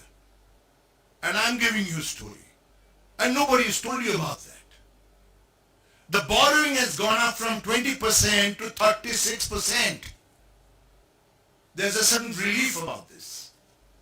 You don't see it hitting you because when the repayment comes after 5 to 7 years, the government which has made you taken this borrowing, if it's not there, will not answer the questions, then you'll find the value of the rupee will touch $100 rupees to $1. So we'll have to put our act together because you borrowed 36% of a rupee on just, you got your 36% from the rupee. And about interest, it used to be 18% till last year. This year, it's gone up marginally 20%. So it's not the interest payments that's hitting us now, but it will. It will in 5 years' time. So now the question arises, what can the country do? And I know there is a lot of heartburning about public sector and privatization, but 3 things which are wonderful about this budget, and you must accept that, is that the budget has not tinkered with the tax structure. Every time there's an uncertainty created, the tax structure changes. You and I are happy because our salaried classes. But what are the classes where the informal sector, the farmer for instance, 60% of your population, agricultural economy, which is not taxed. They are anyway outside the scheme. And there is this great uncertainty which has not been tampered with. They have not told you, okay, we are not changing the tax structure, so you're not being hurt more. You're not getting more relief, but you're not being hurt more.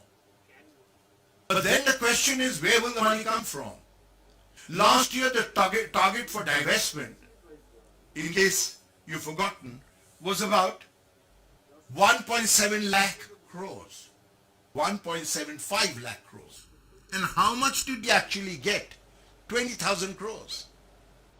So what is the alternative? They have not talked about divestment so much this time. For the first time, the government has talked about privatization.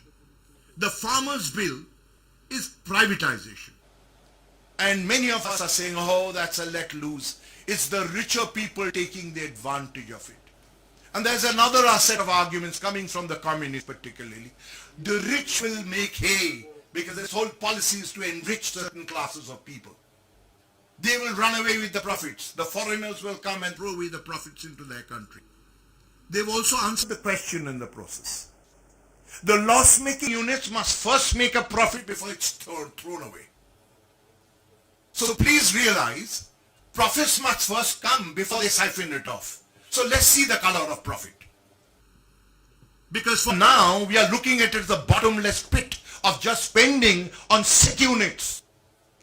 And I thought in 1991, you had very clearly said, let's go for LPG. So what's this double standards of saying, let's not have privatization? You talk about LIC, you talk about medical relief. Now ask yourself, why should I spend on medical relief where I have caps in expenditure? So much for your room, so much for your OT, so much for your doctor's bill or the surgeon. I've insured myself in the first place. That's the government's business to insure me. They are supposed to provide me health. If they can't, then what happens in USA? What happens in England? They pay for you fully, medically. But if I insure myself, it's sacrilege. You're taking a GST on that. So your clamor should be, please don't charge a GST on me. The government has no business to ask senior citizens to pay a GST on something they are supposed to provide and charge a GST on that. But on the other hand, compare the rate of your subscription, your premium to private sector, to your insurance premium, to LIC, and see, look at the facilities you get. How is it that private sector gives you a better return? And what's so sacrosanct about being with the government? Till yesterday you thought bank deposits were safe. Then someone told you, no, it's only 1 lakh. And now they have said it's 5 lakhs.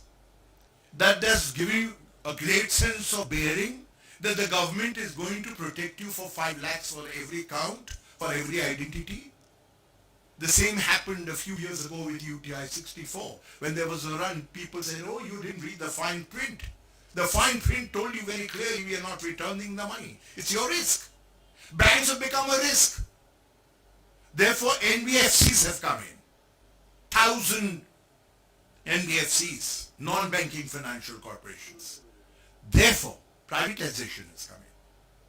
Therefore, you're encouraging people to come and invest in so-called profitable areas. They're not coming here as Mother Teresa's to take care of your sick units. It has to be first profitable for them to come in. But if they come in and churn a loss-making unit into a profitable unit, you must first get the benefit of it, and then you form rules to see that money is not siphoned off. That's the second part of the story. And tell me why a person who's making money in India should start taking that away to a land of uncertainty. It hasn't happened with Vietnam. It has happened with Thailand. It hasn't happened with Bangladesh. Their exports is 8 times higher than India. It hasn't happened with Pakistan. It hasn't happened with so-called enemy China. So why are you hesitant to bring in this money? When does capital have a color? When does capital have a flag? Capital is a Lakshmi, so let it come in. Allow it to stay and allow it to grow. Stop it from being siphoned off. And if it's a Adani or an Ambani, why are you worried if they're coming in? They're not having profit-making, loss-making units. If at all the country has to perform, you need profits. So who will give you the profits? Public sector didn't. And if the ones that are, they are being siphoned off for political reasons. When you have the individual there, then the uncertainty of 5 years governance is no longer there. So once, get it straight in your head, either believe in LPG or believe in planning a socialist regime.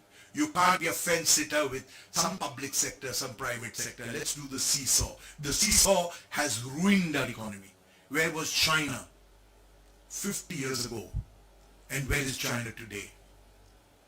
Now why was China able to bulldoze? Because they made laws. We have the same problem with the farmers' bills. Excellent bills. But look at the mayhem created. 2008, I had the Congress party asking me to help them in the manifesto, and I said the country's strength lies in agriculture. And you have to bring in capital. You can't keep it as a reserve forest there. So with MSMEs, you have to internationalize them. When you go abroad and buy your chocolates in Scandinavia and Switzerland, it's an agro product. Nestle's condensed milk, agro product. Kellogg's corn, agro product. Pringles potato chips, agro product. No private sector there. How can you develop your economy if capital is not penetrating that? It can't be just sucker. Mother Teresa's stance, take care of the poor. You've not been taking care of the poor. 3.5 lakh people committed suicide in the last 10 years. That's telling a story. If things were so hunky-dory, then why the suicides?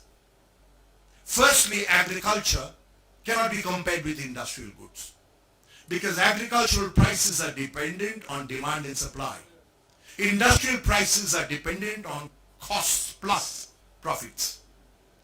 Therefore, there are two different animals. Don't think if you trade price versus price. This is bearing the risk. The other one is insured risks.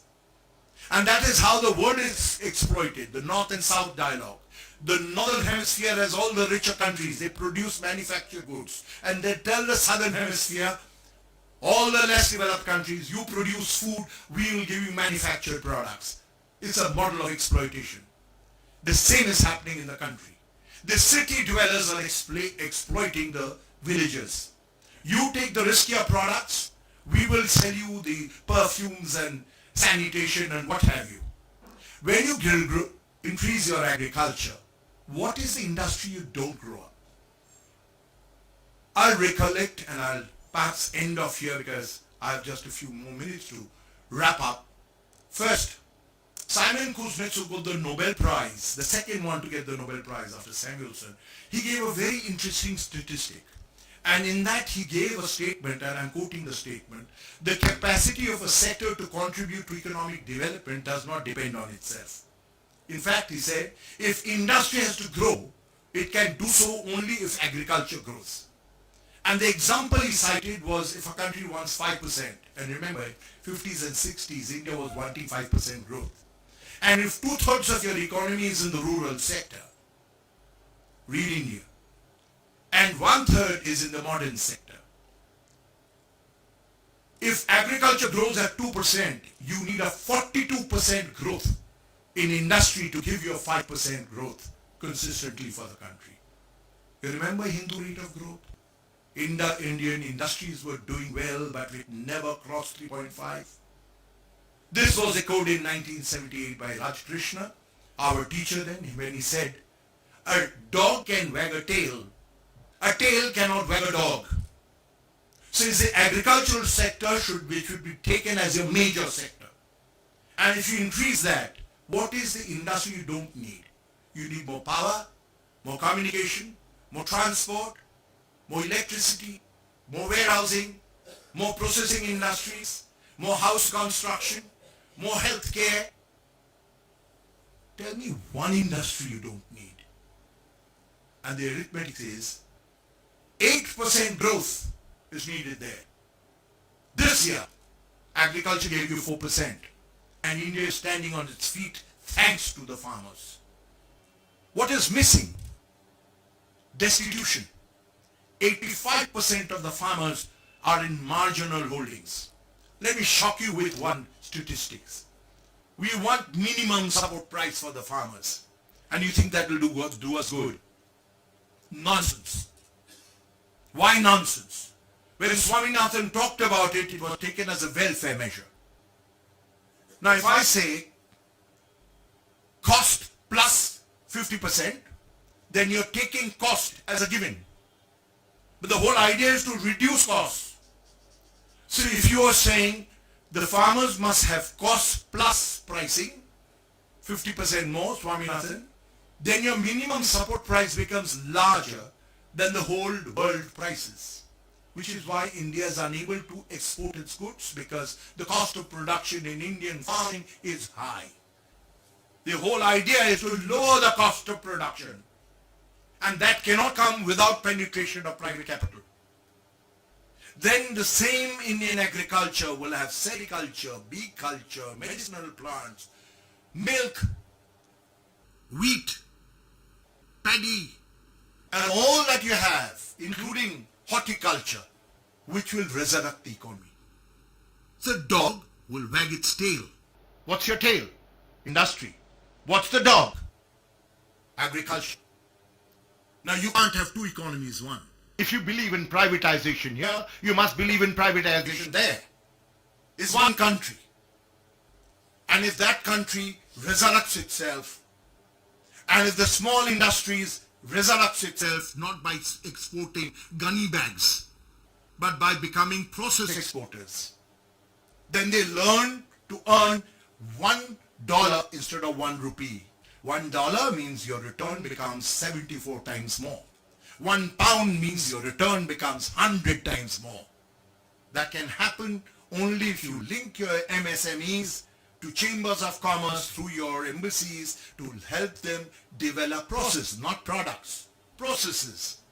Lower the costs of production, that's lean manufacturing. Going for circular economy, start using your waste as a resource. And there is going to be, learn from what the West is doing. Learn from what Australia is doing. And for one thing, this budget has been bullseye for the first time in 72 years in saying what should your vision be. That is why the first time Sensex has gone up from the opening rate to the closing rate. And it's remained there and it's pushing itself forward because they see hope. Otherwise it's a weathercock. It's a speculative design. I don't believe this is a speculative design. I do see this as an opportunity. But coming to the arithmetic of it, there are two problems which perhaps you're not seeing. One is if we don't put our house together, this country has sold itself 5 years down the line. Forget about that target. That target of $5 trillion will make no sense. It's not something like you print notes and give it to people. $5 trillion will make sense if you can reduce your debt burden. And the debt burden requires income. Income needs profits. Income needs profitability. Income needs you learn to sack people. Income means that people must learn to perform. The only good thing that happened on COVID is people to try to save their jobs, learn to work till about 10 o'clock and 11 o'clock at night, because online they were learning and they were delivering. Otherwise you would lose your job. Look at the normal state of affairs. Walk into any government office and see the way they perform. And compare that with any private sector. You'll know where the difference lies. So don't think a dead child in your lap must be protected. We have to throw away the dead child. Performance has to be at a certain price. Why didn't it take place? Because you have this bunch of IS officers, the colonial era, who get specialized in animal husbandry, and they come and take charge of health. They are specialists in everything. Whereas you have your IMs and you have your professors, but we borrow ideas from West. It needs to be a World Bank expert, an IMF expert, a Harvard returned person. Why? All the others are dodos? They can't think for your country? Why did you allow the best talent to leave the country? Why haven't you retained them from your country and forced them to pay up what it costs the exchequer to make them what they are? In a country where you believe in the dowry system, I brought up my son, so I'm going to put him on the market for a dowry. How did you let him get away to USA without either that country or that person paying up for what it has cost him to make him what he is? It's my life, yes, surely. But it's my money, the country's money. You've used it. Learn to pay up. Not when you spend force and come back as an NRI and make your real estate costlier for the commoners not to use it. This needs research. This needs professional bodies looking into everything. Debt, real estate policy, agricultural policy, industrial policy, the performance in public sector organizations, and most certainly, how do we retain the value of the rupee? So the story does not come with 1 year's budget. The story comes in the somnambulist, the sleepwalking of believing that you're walking the right way. Shake yourself up. We have been hypocrites par excellence. If you believe in public sector, socialist economy, the Russian stance, communism, so be it, accept it, then get into that brand of communism. You can't be on two legs. Private sector for industry, public sector for some, and agriculture, oh, let's do charity for them. If 60% of your economy cannot perform, you can't perform. If 60% of your industry MSME can't perform, your country is gone. If you're actually living on borrowed grants, you're finished.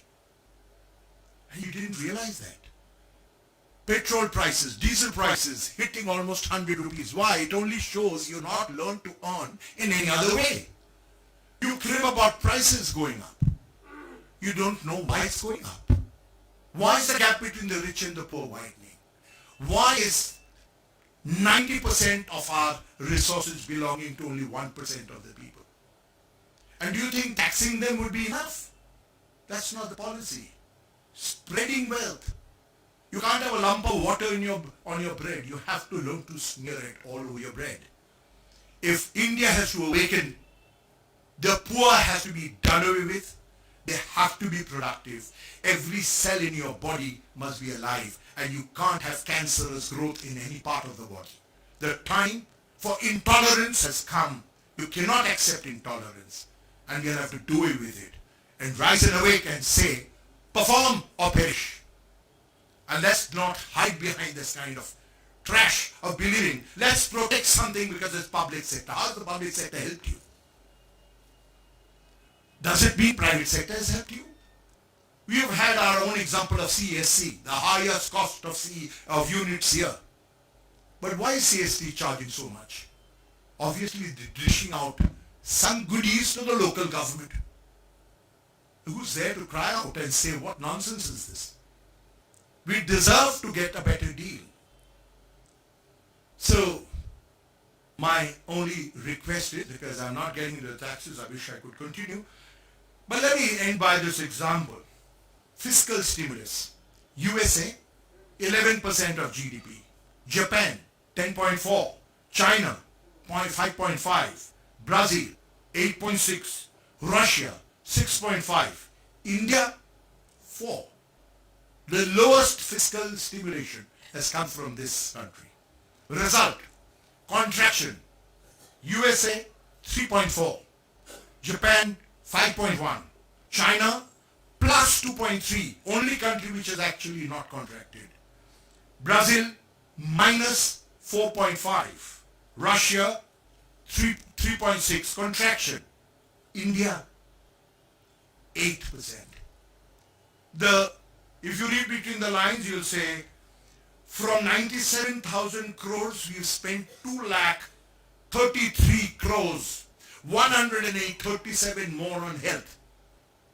We're exporting, and we are growing in sanitation and PPTs and masks, and all these new industries have come up. So we have decided to spend 137% more.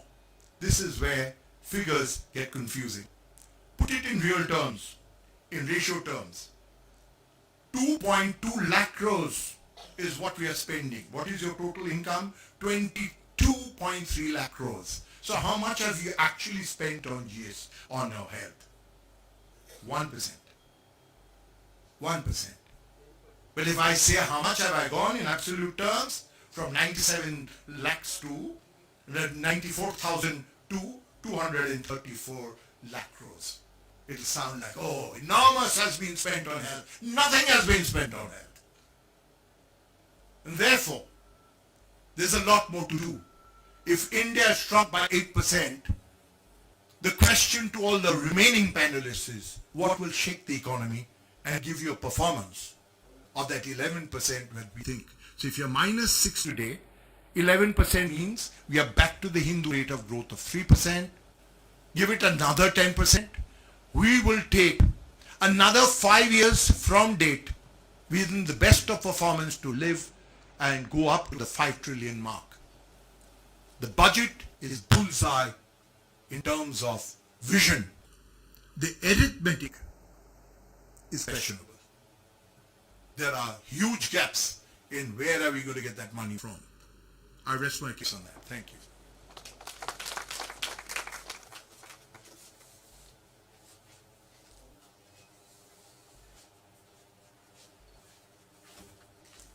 Such an excellent exposition by Dr. Mukherjee.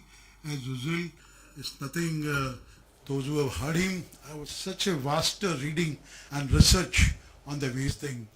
But certain matters which comes from the all kind of such performance has got its cost. LPG of 91, LPG of 91 and LPG of today has got two different definitions at two different destinations. I could remember belonging to a class of people, a flight I will take to Delhi in late 80s and early 90s. I'll find most of the industries are there. I said, why are you going to Delhi? What is there? You have a unit, you have a business here. What for you are going? I mean, every flight you will find some businessman industries. They, no, I have to take an industrialist license. I have to take something because I have to go to Dogbon for getting some license. The room air conditioner, if I would remember a little bit, and you all will endorse that, the country had Voltas was one organized company which was making a room air conditioner, and that also they were selling 1 ton, 1.5 ton at the around 30,000, 35,000 rupees. From there, Dr. Manmohan Singh brought a change in the industrial policy. Dr. Mukherjee will endorse that. And from there, you see the country needs, the size of the population needs, and the consumption and the purchasing power is increasing. But then you don't find the product, you don't find the production capacity. That is what was being done. But today, I mean, let's have a research, let's have some more deliberation on that. Today what is happening? The capacity is created, a kind of a leadership has gone, efforts has gone, and something is being produced. Okay, forget about those companies because of the technology, because of certain other things which has not able to compete because the change of pattern, change of consumption has come into existence. Now what is there? Now what is it? Somebody, a private sector which we are emphasizing, do they have the money or do they have some kind of a capacity or something like that which they can handle better or can create more? If it's already something is there, if something has to be created, a port was there, has been privatized, a airport was there, has given to somebody, but you see what is the special has happened. When you talk about the employment, you talk about and what is the kind of capital they have. You analyze their balance sheet. I being a little, I go on detail. I mean, with all the analysis, you find, I mean, what kind of, and I request the council, I mean, this is the thing a research can be. Where this from this in the COVID period, I've been following the capital market like anything, where from this 25,000 to 50,000 is gone. Who are the people and what kind of increment has happened? And I find like when you have a wedding you have a dulha and the barati is there. Certain skill which is part of the census, they are only increasing. Who are buyer? Because they are the all top company, good company. Who are the buyer? Which kind of money is coming? What kind of things is happening? If you analyze, all the reply will come. So well, friends, there's a lot we have a good because this version, this reading, I mean, Dr. Mukherjee can only give this kind of a dimension which I'm really appreciating. Well, one can talk on the issues and the direct tax, indirect tax, and the procedure part of it. I mean, when we find, okay, in Bombay people used to say, Mr. Shah, I mean, to keeping the record of so many years, it's a costly affair. And someday you will get a letter from the department, oh, this detail is required, that detail is required. And that has been halved from 6 years to 3 years, from 16 to 10 years. So those are the good things which is happening. But certain again thing, the conjunction and the GST, I think Shamlendu will deliver. You see our population size is so big. And now the earlier was, today what I am seeing in Calcutta, a person seeing the Jubilee Talaiya is also seeing the product and services which are there. the consumption attitude, the expectation, utilization of that services and product are more or less similar. Now maybe I have some resources, the gentleman sitting there doesn't have the resources. The country will go past through a stage where more and more growth will be there, more and consumption will be there, and more white goods will be coming there.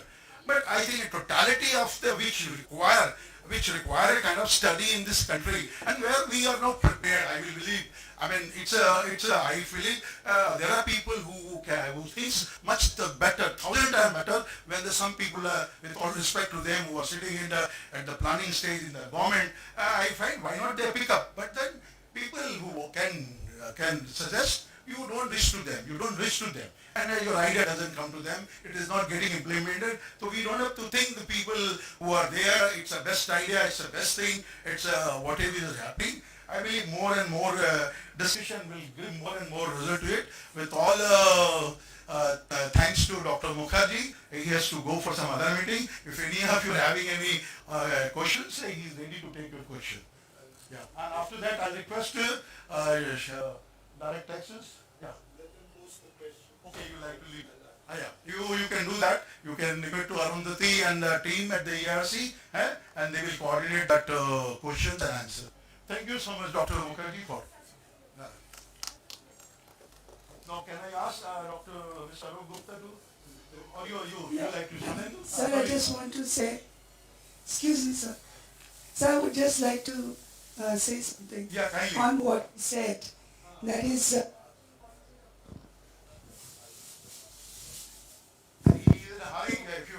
yeah, what I was saying was that the costing system is not in the agricultural sector. So unless the costing system is implemented there, the cost of production cannot be found out. The correct cost of production is they are just doing it on a thumb rule. Based on that, they are doing the MSP. Very cut it short by saying there cannot be a cost structure because the demand and supply determines price. So if there's a harvest failure, no matter how efficient you are, you can't determine that cost structure. Nonetheless, this costing system needs to be there, what I feel. And also in the PSUs like the railways, like the banking sector, costing is not there. So this is something I think our institute should give a presentation. Right now, President is.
So it'll just take 1 minute to set up.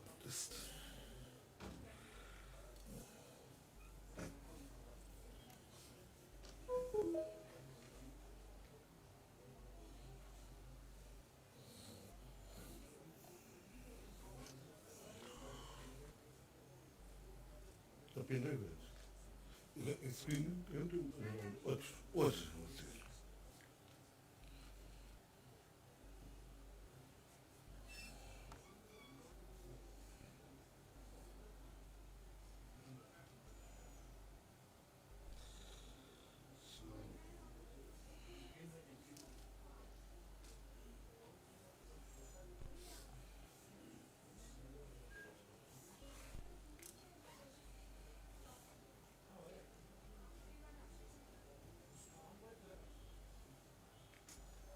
Single view.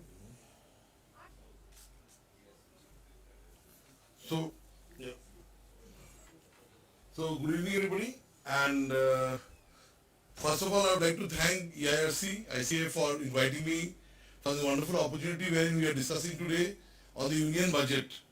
And as was rightly shared by Dr. Mukherjee, that this is a decisive budget, not only because of the 6 pillars that have been explained for the first time in the history of our budget, but also because it's the first budget of the decade which is moving towards development towards 2030. So there have been differences of opinion whether we are going to reach the USD 5 trillion economy or not, or whether the decisions taken in the budget as far as the financial deficit or the direct tax amendment that has been made, whether they are actually boosting us towards the progressive economy they are discussing or not.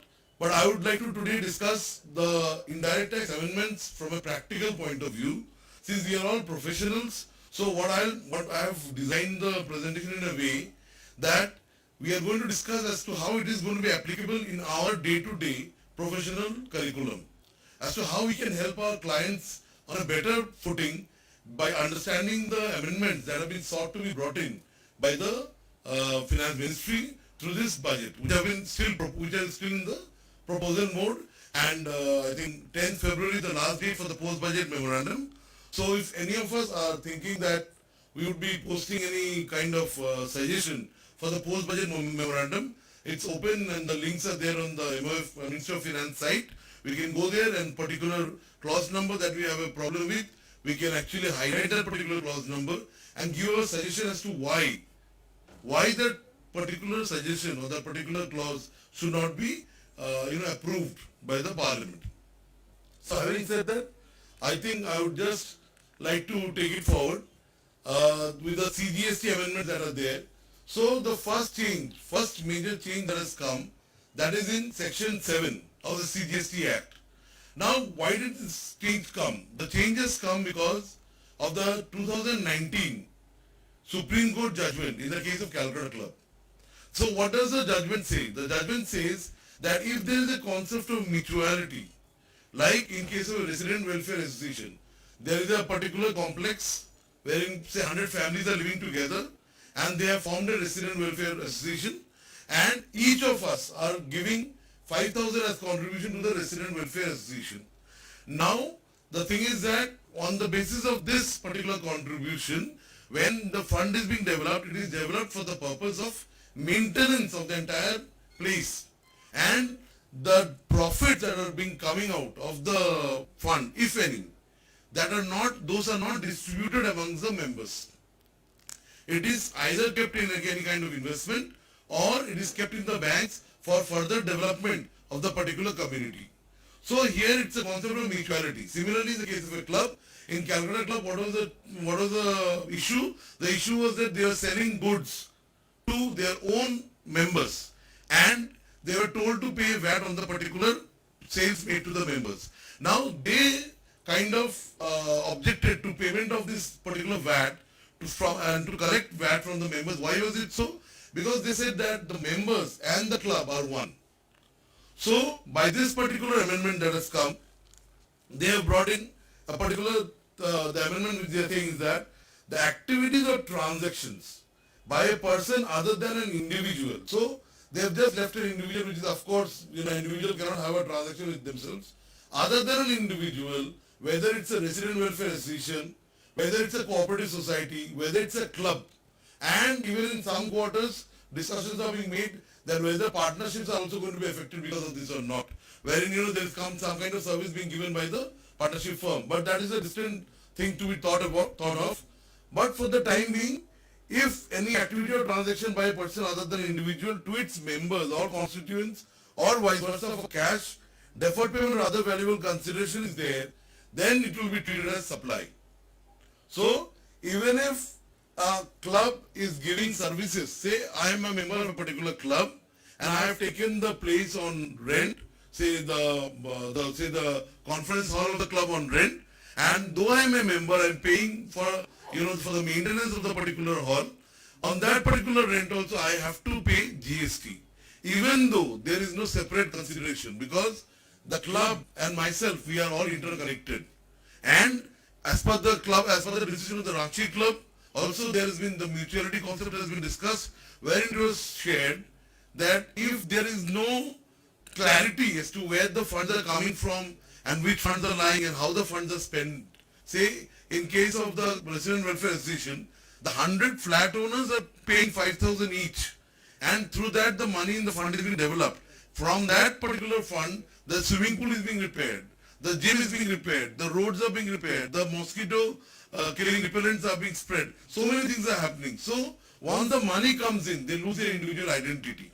But still, the GST for the GST amendment which has come in, it has gone one step ahead and said that we are not going to accept what is there in the Contract Act, because Section 25 of Contract Act clearly says that if there is no consideration, then there cannot be a contract. And here, whatever I am giving to the Resident Welfare Association or the club, it is not a consideration. It is for mutuality. It's only the only challenge is that if each one of us have to pay, say for for a particular painting, each one of us have to pay 70 rupees per head. It's a huge hassle and heavily cumbersome. So only to make it easier, this concept is developed. But this is not the only amendment which is frightful. Even the next thing which is coming, that is even more dangerous. Why do you say so? Because here, what they have done,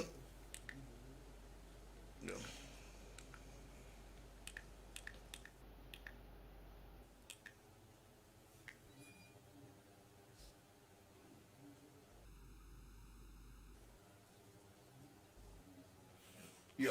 So what they have done is, in the explanation part, they have mentioned that going beyond any kind of decision that has been taken by any court of law, not telling any other law in force, the particular supply will be treated as a supply.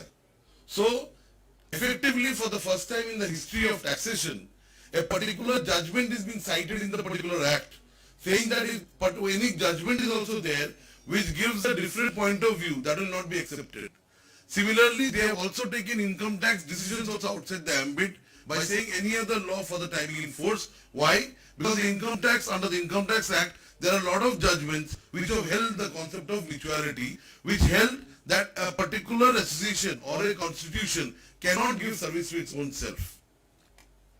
So, I think this particular amendment will lead to a lot of litigations in the days to come. But what is it in it for us as professionals? If you are advising any of the cooperative societies or the clubs or the resident welfare associations, then it is time for us to actually review and tell them if you are not charging GST on certain services provided by you.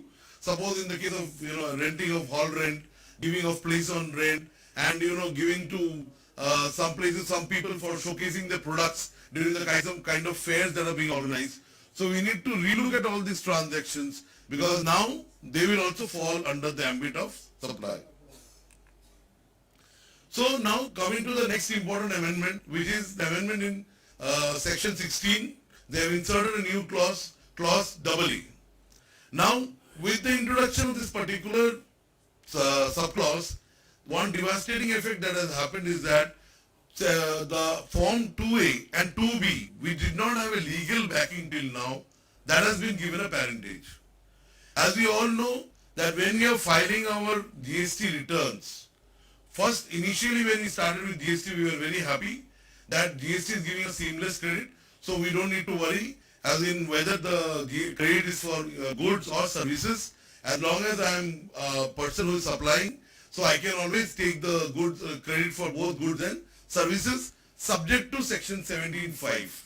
Which is blocking my credits wherever it is. Like if I am doing the interior decoration of my office, I cannot take the credit.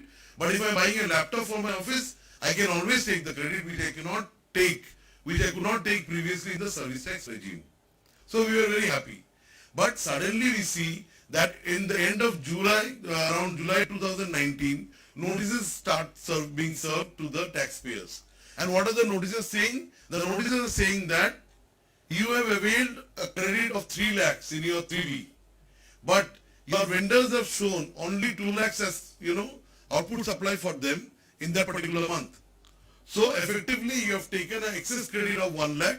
So now you pay back that 1 lakh along with interest and penalty.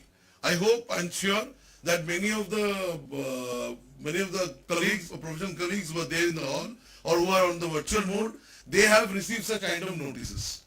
So with this, slowly what happened is that Form 2A has come into the picture, and we are being told that you can take ITC only if the credit is reflected in 2A. And suddenly on August 2020, in the midst of COVID and all other challenges, we are introduced to a new form which is GSTR 2B.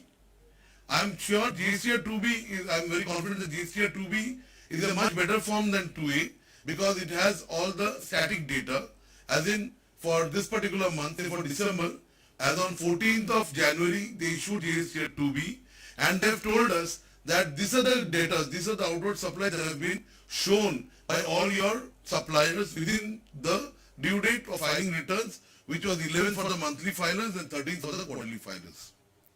But now the problem with the department was that GSTR 2A and 2B, they didn't have any backing in the law. And as in many things in the GST law, this was also issued only through particular notifications. And since this was litigated heavily in different high courts, the government thought it fit to bring it into the ambit of law and to give a parentage to both the GSTR form, Form 2A and Form 2B. So why are all these things done? So that the credit availability to the buyer, whoever is the recipient, it is to just ensure that he does not get even 1 rupee credit more. And why do I say he will not get 1 rupee credit more? Because initially we were told that just comply with section 16 and you get all the credit. Now, what did they say? It was very simple. It said every registered person shall subject to such conditions and restrictions. Now we were not introduced to conditions and restrictions at that point of time on 1st July 2017 when the law was introduced. Only 3 simple conditions were given. And what are the conditions? You have to have an original invoice, you have to receive the goods or the services, and you have to make the payment for the same. These are the 3 simple conditions those are there. But after going ahead, we saw section 17(5) being introduced in the law, which was there obviously, which blocked my credit for some important things. Like, I am running an office, a BPO, with say 100 employees, and I have to serve them tea, coffee, biscuits and things like that. But food and beverage is not allowed to me. ITC on the same is blocked, and I cannot claim the ITC on that, though it is fulfilling all my other conditions. It is, I have the invoice, I have received the goods, it's for business purpose, and I have paid the amount to the vendor, and everything is there. But still I am not allowed. Similarly, if I am doing an interior decoration or works contract job for my office, though I have spent 2 crores on that, and I'm putting up the AC, the lights and everything, so that all my employees can actually sit comfortably and do their work, still, and it is also for business purpose, still this particular credit was blocked through 17(5). But the saga did not end here. And so what happened? The further restrictions came into place. So what was the first restriction that came after this? Rule 36(4). Rule 36(4) came on 9th October 2019, saying that whatever credit is reflected in your GSTR 2A, apart from that, only 20% will be eligible to you. So, if 100 rupees is shown by my vendors who have sold goods to me, if they have shown it in their statement of outward liability, outward supplies, after 100 rupees I can add 20%, 120 rupees credit I can take. And on 26th of December 2019, we get a New Year gift saying that from 1st January 2020, the limit under Rule 36(4) has been reduced from 20% to 10%. And from 1st January 2021, this limit is further reduced from 10% to 5%. And maybe in the days to come, we can see that as per Rule 36(4), only whatever credit is reflected in our 2B statement for that particular month, only that can be taken subject to the conditions of section 16(2), which says that you have to receive the goods, you have to have the invoice, all these conditions need to be fulfilled. Only then GSTR 2B credits can be availed. So this thing did not stop here. After 36(4), what are the other rules which are actually preventing us? The Rule 42 and 43 say that if I am using my common credit, then also I have to start reversing. And when I fulfilled Rule 36(4), Rule 42, Rule 43, then what came into place? 86A suddenly came into place. And what is Rule 86A saying? Rule 86A actually is giving the department the authority to block my electronic credit ledger if they find that I have not paid my taxes properly or I have used my credits wrongly. Now, when I say the word find, it does not mean finding after suitable investigation and research. It only means beyond reasonable doubt. Wherever the proper officer feels that I have not paid my output tax liability or have availed excess, and how does he feel? How does the proper officer feel that I have availed excess credit? Just because my 3B credit is more than my GST 2A, the proper officer may feel that I have availed excess credit and he can go ahead and block my credit. So after Rule 86A, there came another rule which is 86B, which came from 1st January 2021. And what is that rule saying? They gave us so many restrictions, rule number 36.4, rule 42, rule 43, section 17.5, and then 86A, the officer is blocking the credit. Even after this, they said that, okay, you have complied with everything, but still one more hurdle left to claim your credit. And what is that? That 86B. And what is 86B saying? 86B is saying that if your credit, if you are utilizing credit for making your output tax payments, you cannot utilize more than 99% of your ITC. So hypothetically saying, if my credit is 100 rupees, only 99 rupees can be paid from ITC. The balance 1 rupee I have to pay from my electronic cash ledger only. This is despite the fact that I am a startup company and I have invested heavily on capex. I have invested heavily on manpower, as it typically happens in startups, and they accumulate huge ITC. So they are saying that even if I am accumulating huge ITC and I am not paying my taxes through cash ledger, that at least 1% I have to pay from the electronic cash ledger. And what are the exemptions given? The exemptions are that if the company is paying, so for the second time we see that income tax and GST have been bond together. The first time we see in section 7 supply, where they said that any other decision of any other law currently in force will also not be accepted for this particular clause. For the second time we see that income tax rules have been bounded together, saying that if the company or any two of its whole-time directors, that means directors who are getting remuneration from the company and who are employed with the company full-time, if they are paying 1 lakh as tax for the last 2 years, then you don't have to fulfill this condition. So either the company is paying 1 lakh for the last 2 years, or any of the two whole-time directors are paying 1 lakh as tax, income tax for the last 2 years, then you don't have to pay this 1%. Or the partners, any of the two partners, they are paying, you don't have to pay. Or the Karta in case of HUF is paying more than 1 lakh, then you don't have to pay. Apart from this, the second exemption is given for 86B in terms of, the SMEs. They are saying that if your outward supply is less than 50 lakhs, if your outward supply in a particular month is less than 50 lakhs, then you do not need to fulfill Rule 86B. So in that case, you don't need to pay 1% from your electronic cash ledger. If your outward supply is less than 50 lakhs, you can pay the entire tax from your ITC. So this is the amendment that is there, which says that the details of the invoice of the debit note referred to in clause A have been furnished by the supplier in the statement of outward supplies. As you all know that under section 37, GSTR 1 is not a return, it is just a statement of outward supplies. So for the first time, Rule 36.4, Form 2A and Form 2B, they have been given a legal sanction from the Act by saying that only if this particular clause of section 16 is fulfilled, then only you can go ahead and claim credit. So what are the probable reasons for this amendment, as I have just shared? That putting in further conditions and restrictions, then further restricting the free flow of credit, which was the basic premise of GST, that there will be seamless flow of credit. So that is not happening. So now, as a cost accountant, how do we find our opportunity here? Because the entire discussion will be fruitful only if we think that how can we actually legitimately put this thing into our practice. So because of this, there will be huge demand of reconciliation of all the input taxes for all the regular taxpayers under GST. Till now, many taxpayers were not giving priority to reconciliation of ITC. They were saying that mota moti it is okay. If my 3B is 10 lakhs and my 2A is 8 lakhs, iska matlab hai that, it means that it's okay. So, 2 lakhs, there is a positive figure. So I don't need to worry about it. I'll go ahead and just file my GSTR 9 or whatever it is. I don't have to worry.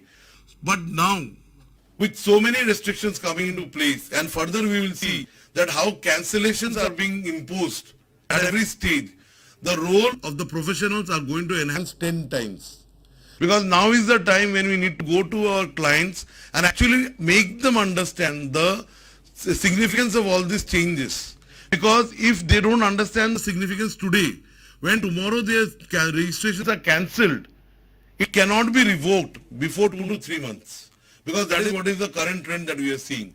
Once a registration is cancelled, it takes us at least 3 to 4 months in many cases to get the number reactivated or, because they are revoked, the cancellation order to be revoked. So, this entire reconciliation of ITC needs to be given a greater focus, and that can be done only if professionals like us, we are actually deeply engaged on a day-to-day basis with the trade. So, as I was just sharing, that this reconciliation of ITC is no longer a matter only for availing ITC. It is also going to lead to cancellation of the registration in all these cases. What is the number one case where he's saying, if the taxpayer, this is a Rule 21E, which is introduced to the 14th Amendment in last December, which is effective from 1st January 2021. So there it says that a taxpayer avails any input tax credit in violation of provisions of Section 16, whether it's 16.2, 16.4, or the 36.4, 37.3, Rule 42, 43, any of the provisions you are violating, then the proper officer can cancel your registration. It's a very simple thing, and we have to remember, sirs and madams, that they are not saying anywhere that the officer needs to prove beyond reasonable doubt that there is a violation. He just needs to think. It is his opinion that there is a problem, there is a violation, and that particular ground he can actually cancel the registration. Second is, when a liability declared in 3B is less than that what is declared in GSTR 1. So again here the professionals are going to play an important role, because in the case of trade, what has happened is that QRMP has come into place. Quarterly return, monthly payment.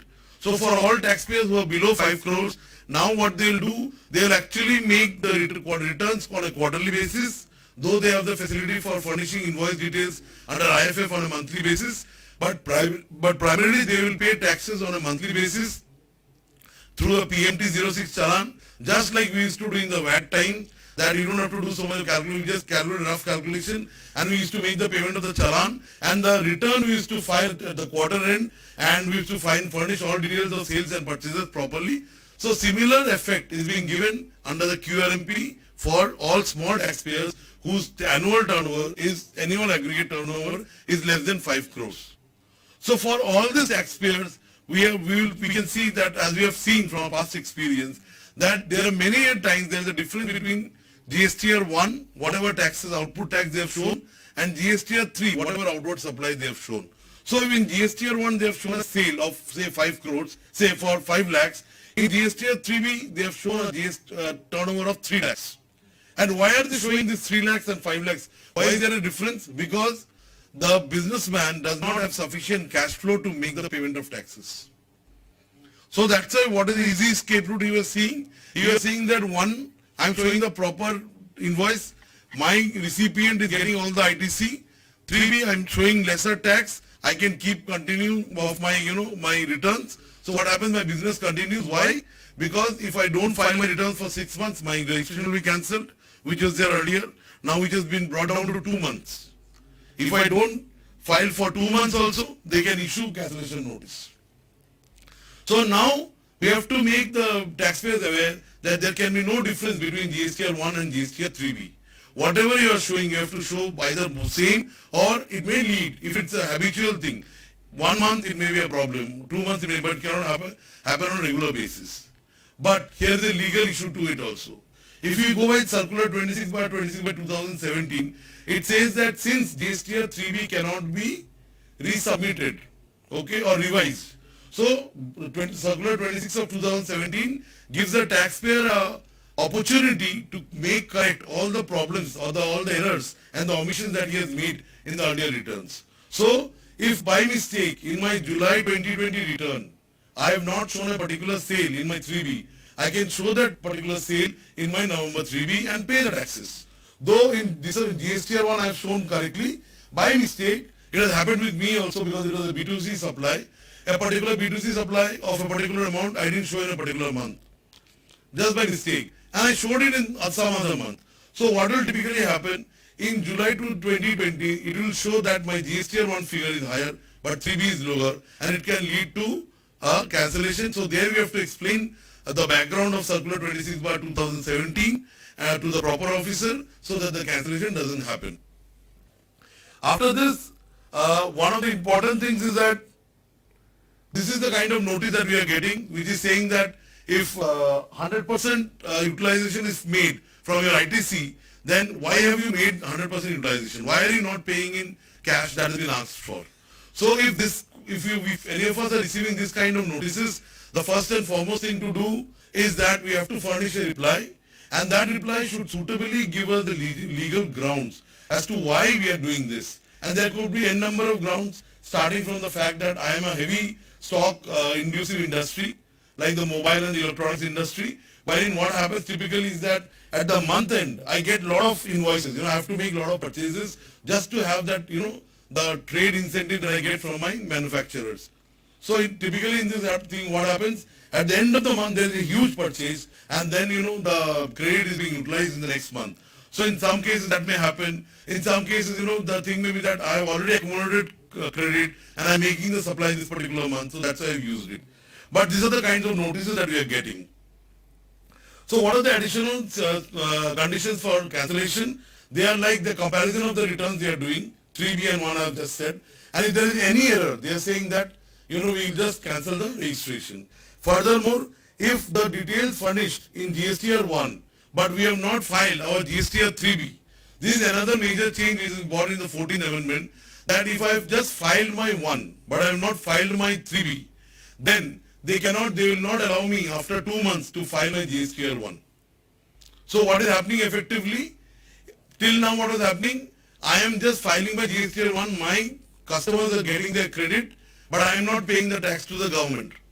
So now they have said after 2 months, in the 3rd month you cannot do this, you have to make the payment of the taxes and then only file your GSTR 1. So all this, whenever these anomalies happen, the most dangerous thing in this case is that they will issue a notice under RAGs 31, and we will not have, as per the amendment till now, they are saying that we will not have any hearing for this. So it's against the principle of natural justice at one front, which will be one of the reasons whenever we are replying to the notice in this particular case. But apart from that, what we need to understand is that we need to follow the thing that prevention is better than cure. So before any of our clients who are taxpayers are having any anomalies, maybe it is good time for us to check through them, and that's why I'm saying the role of professionals are going to enhance because of the amendments. We need to go through all these checkings and tell the taxpayer to pay the tax, if any, which is due before the department knocks on their doors. Because if the department knocks on their doors, then it will be a cancellation order first of all. Then they will say that, okay, now tell us why the cancellation should be revoked and why your registration should be sought back. This is an amendment which have already been discussed, which our Honorable President has also discussed today about the omission of 35(5). And I think it is a decision which has been taken maybe on several grounds as explained in the 39th GST Council meeting. But the thing which is there, which has been reported there, that revenue has not been earned, I think that cannot be a ground for omission of any GST audit. But having said that, I would like to share my personal experience with all of you that in the last, after the budget has come, in the last 5 to 6 days, most of my clients for whom I am doing the GST audits, they have called me up and told us that, Mr. Dasgupta, even if there is no formal sign-off which is required by professional, what we need is that you need to review the entire GST 9 and the reconciliation that will be prepared by us. So, I think though maybe the, thank you. So maybe though the timeline has gone down, that the permission has gone down, we need to understand that our role as a professional will be there, and we will continue to help our profession in the registered taxpayers in terms of, giving the service in reconciliation. So 44, as I just shared, that the reconciliation has been made on a self-declaration basis. Okay, so this is one more important amendment. I think I'll discuss two more amendments just. Yeah, so I'll just discuss two more amendments. One is section 50, and I would request everybody to pay attention to this particular amendment. Why do I say so? Because apparently this is a very wonderful decision for which we are waiting from February 2018. This was first discussed in one of the council meetings in February 18, and then the amendment was there, it was not taking place. Finally, the amendment has been brought in the act that retrospectively from 1st July, the interest will be payable only on net basis. But here we need to understand about two important conditions. One, that is, this interest on net basis is applicable only if you are a good student. What do I mean by a good student or a good taxpayer? Whatever supplies you have made in that particular month, you have to reflect it in that particular month. Only then you get the benefit of net payment or interest on net payment basis. For example, I have made a sale in December, but I have not shown it in my 3B for December 2020, and I am showing it in January 2020, right? I have credit from my olden days, which means say my output tax for that amount is say 1 lakh, and I have existing credit in my books of electronic credit ledger of 12 lakhs. So hypothetically speaking, I can use 1 lakh from my ITC to pay off this particular output tax. But please be careful. In this case, you have to pay interest on the entire 1 lakh for 1 month. Why? Because this sale pertains, this out supply pertains to December 2020, and you have not shown in December 2020 because the language of the particular amendment has been made in a particular way which says that tax payable in respect of a particular month. Sorry. Okay. So tax payable in respect of supplies made during a tax period and declared in the return for the said period. So there is a conjunction clause that I have to make that supply and declare in the same period. And the second important thing of this particular amendment in section 50 is we need to be careful is that this is valid till the point we pay any tax or interest on our own basis. Means without the department sending us any notice. Once the notice comes from the department, that means any proceeding is initiated under section 73 or 74, then what happens is that you lose the privilege of paying interest on net basis. So if tomorrow government department comes and finds that I have to pay say 5 lakhs of output tax and I have my ITC of say 12 lakhs or 13 lakhs, I can jolly well pay my DRC 03 by submitting 5 lakhs with the 5 lakhs from ITC. But unfortunately, I have to pay interest on this entire 5 lakhs from the date of the output supply to the date of my filing of DRC 03. So these are the main things, and the last amendment that I would just like to discuss, it's about section 75. Here also, sirs and madams, there is a very important amendment which is important for all professionals. Why do I say so? Here also they have changed the definition of assessed tax. Actually, there are a lot of litigations which are going on in number of high courts with the term of assessed tax. Why? Because this was not defined properly. So now they have said, if I declare it in my GSTR 1 and I don't show that particular sale in my GSTR 3B, then that will be considered to be assessed tax, and as per section 75 subclause 12, department can straight away start the proceeding, and without any show cause notice, they can attach my bank accounts under section 83(1). So this is a very damaging provision wherever the output taxes are heavily due, because we have got certain, I am already fighting some litigations wherein they have got the advices by the past advisors saying that 1 mein dikha do, 3B mein mat dikhao.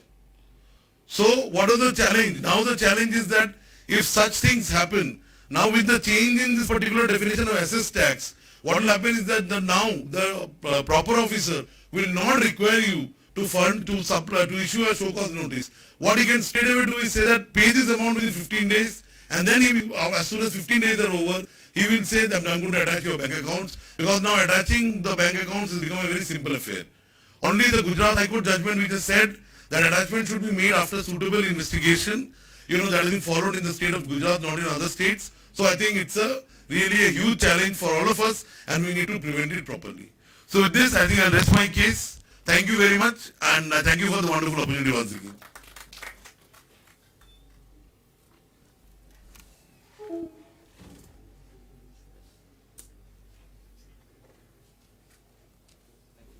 Thank you. Okay.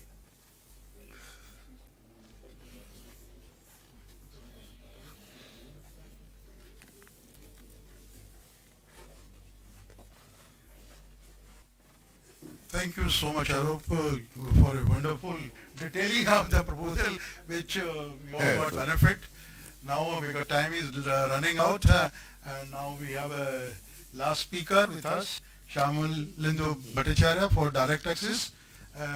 Shyamulindu, I had planned to leave by 5, but I said I requested at least I will be there to introduce you. Then I leave it on to the guest. We will meet some other time also. Okay. If you have any question, we can take it together at a time. Mr. Shyamulindu Bhattacharya for Direct Taxes. Thank you for continuing this discussion, and you are here even after time. Still, hello. Now the question is direct tax. Now few proposals have been given. Just a minute.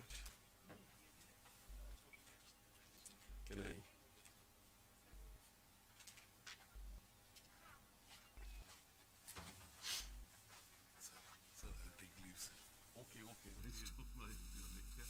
So we'll meet.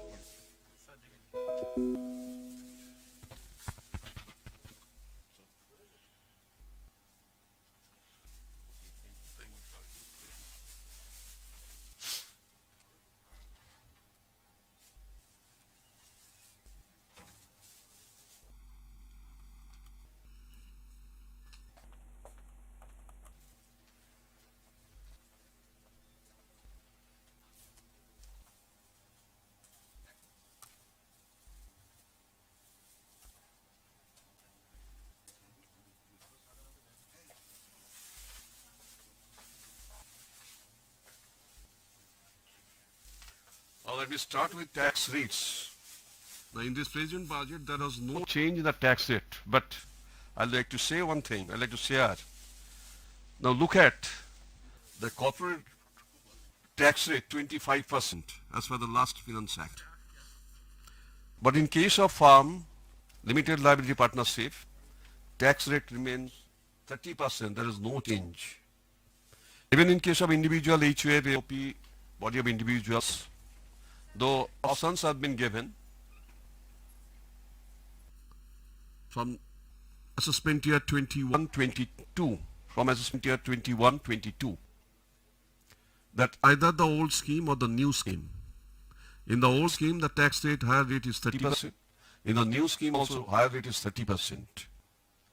But even then, if you compare this corporate tax, LLP, firm, and individual, in corporate tax rate has been reduced, but in case of LLP or individuals or firm, it has not been changed. That means individuals are paying more tax, firms are paying more tax.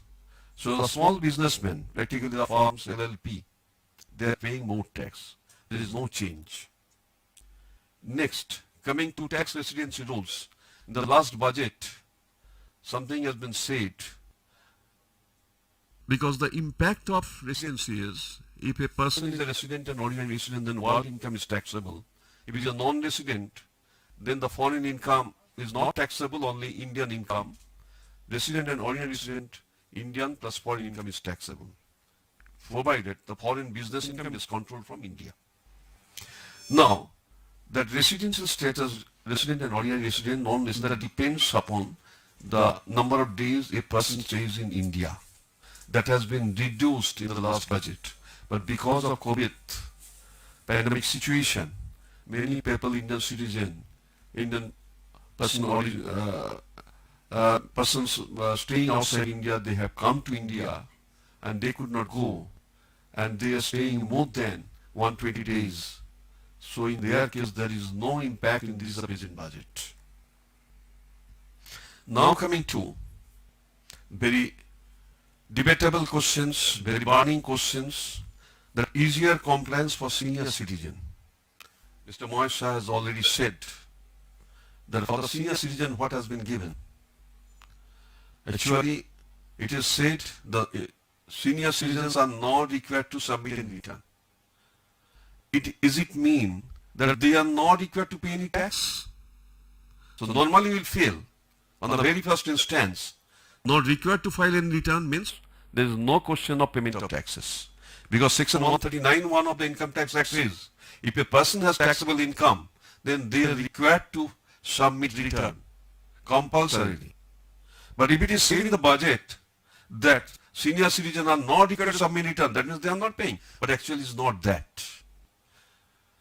Here it is said, if a person, senior citizen, they are getting only pension, they are not subject to tax. No, they are not required to pay tax, provided tax has been deducted by the paying bank. Again, there is a restriction. Restriction is that if that person is earning any interest income from that particular bank, then only. Suppose I am a senior citizen, I am having 75 years or more, I am getting pension from a particular bank, and also I have interest income from different banks, then I have been exempted? No, I have not been exempted. If I have some other income, some household income, some shared income, some profit from sales, some dividend income, then what will happen? They are required to submit return. It is not that 75 years is, so no, not required to submit any return. Now coming to this very interesting thing, interest on provident fund scheme. Till now we know interest on provident fund scheme, general provident fund, public provident fund, recognized provident fund, all the interest is not taxable, whatever be the contribution. But from these, in this budget, there is a restriction. If the amount of contribution is more than 2,50,000, then interest on such is exempted. Beyond 2,50,000, whatever interest is earned, that should be taxed. That should be taxed. That means for the normal people, 2,50,000 yearly is very, very small amount. I have given one example here. Now look at this problem. Monthly basic salary 2 lakhs in the financial year 2021. And compulsory PF contribution say 12%. That's 24,000. And voluntary contribution, say he has voluntarily contributed another 24,000. Then total contribution monthly is 48,000. Then yearly contribution becomes 5,76,000. And if the rate of interest is 8.5% on that is 48,960.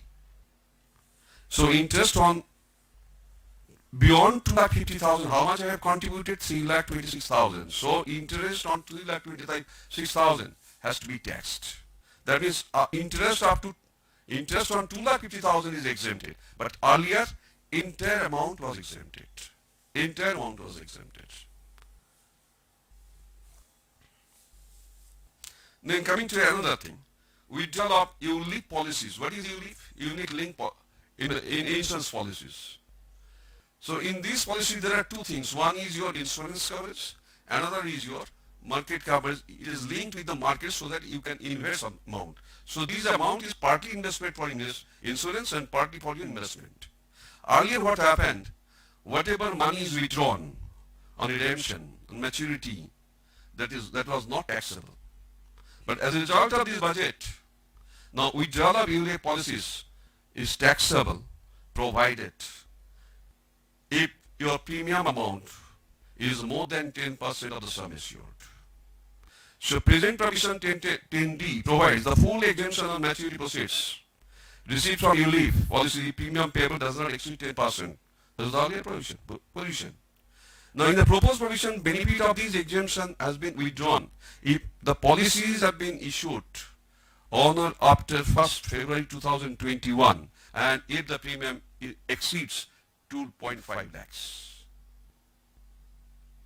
So Earlier policy, no problem. So if you take any ULA policy on or after 1st February 2021, and if it is more than 2,50,000, then it should be taxed.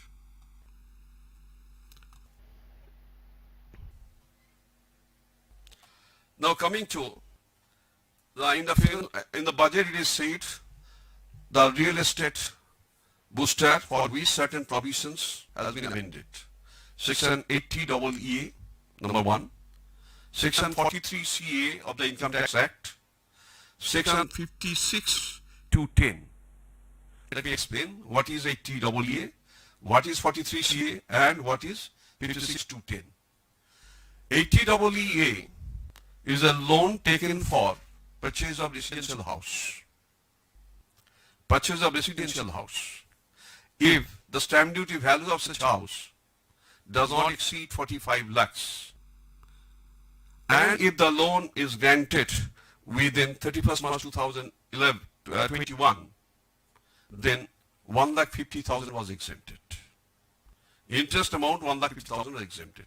But in this budget, that period has been extended from 31st March 2021 to 31st March 2022. In the budget, presentation by our finance minister, it is said that 3,50,000 interest amount is exempted. What is 3,50,000? If I take a loan from any financial institution, if I purchase a residential house for my residential purpose, then according to section 24 within bracket B, small b, 2 lakh is deductible, it is exempted. 2 lakh is deductible. And another section 80 EA is also provided if certain conditions are fulfilled, that is the limitations. Number 1 is stamp duty value does not exceed 45 lakhs and the loan must be sanctioned within 31st March 2021, then another 1,50,000. That was in the preceding year also. Only change proposed is the period of loan or the loan sanctioning date from 31st March 2021 to 31st March 22. Nothing changed. Only the period has been changed. Loan sanctioning period, only that. This is 80 EA. Now coming to section 43 CA.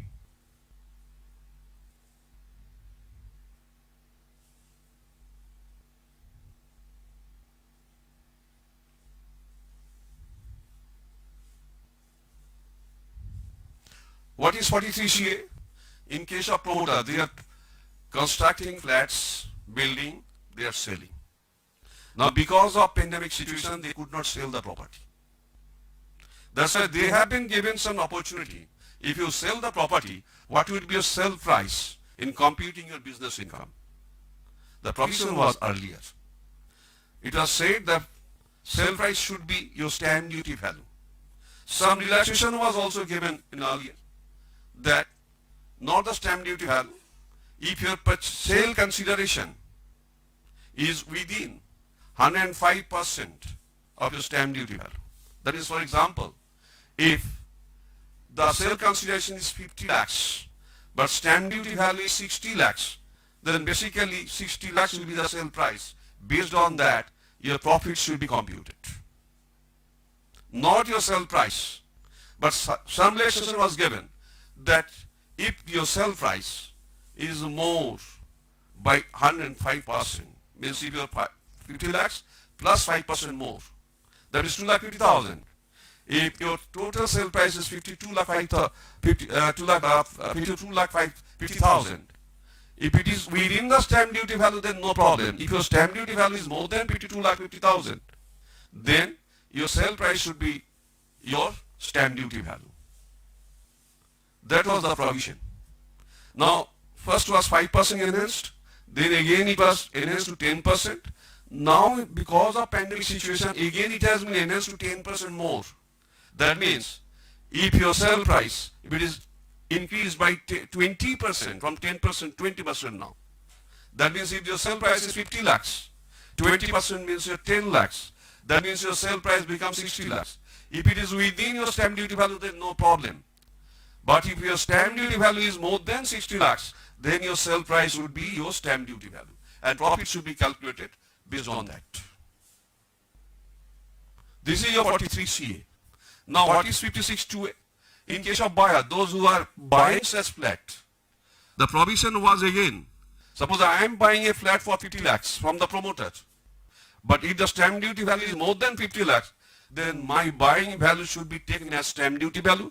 Then that difference, actual sale price or purchase price and the stamp duty value, the difference will be treated as income from other source. Will be treated as income from other source. Some relaxation was given that if it is within 5% or 10%, then ultimately again changed in this budget 20%. That means again, if your purchase price is 50 lakhs and if you enhance by 20%, that is 10 lakhs, that is 60 lakhs.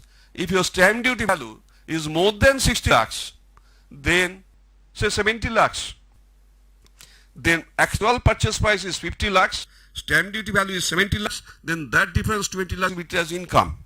But if it is within 60 lakhs, suppose stamp duty value is 60 lakhs and 50 lakhs plus 20% is 60 lakhs, then your actual purchase consideration will be taken as your purchase price. There is no question of enhancement. There is no question of other source income. So if there is a difference between your stamp duty value and purchase price by enhancing 20% more, if there is a difference, then that will be treated as income. Other source income. But here it is said, very interesting thing, that benefit is given only up to 30th June 2021. Because the promoter could not sell their property during this pandemic situation, so they have been given some opportunity to sell it quickly by 30th June. Then they will get more buyers. And they can also save their tax. This is your section 43C and 56.210. In addition to that, very interesting thing, suppose if you want to sell a property, say 50 lakhs you want to sell, you are not a promoter, but the stamp duty value is 60 lakhs, then what will happen? In such a case, there is no such change, that 20% relaxation has not been given. That means for the simples, for the ordinary people, those who want to sell their own property, they want some fund for their own purpose, that benefit is not given. It is given to the promoters.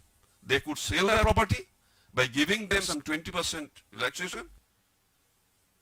That benefit has been given. That is your 43CA, 56.210 and 50C. Now coming to another thing,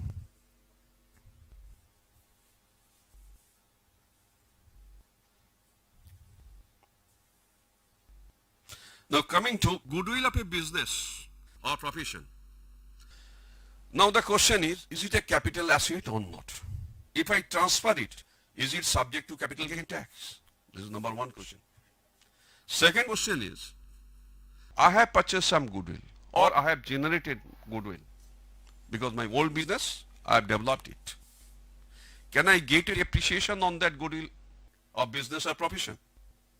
If you look at section 32 of the Income Tax Act, it is said depreciation is allowed on tangible asset like land and building, plant and machinery, furniture, and intangible asset, patent, copyright, franchises, and lastly said business or commercial rights thereon.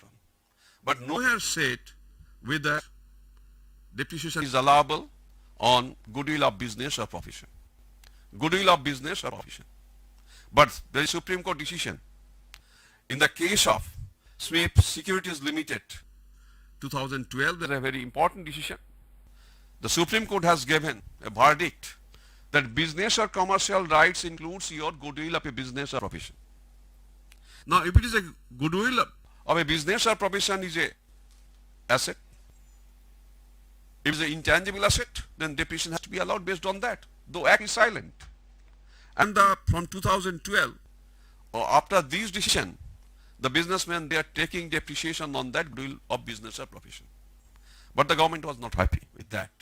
Now the government thinks in this budget that goodwill of business or profession will not be considered as an asset for this purpose, so no depreciation will be allowed. But for the purpose of capital gain, they want tax. If you transfer your goodwill of a business or profession, then you'll have to pay tax on that.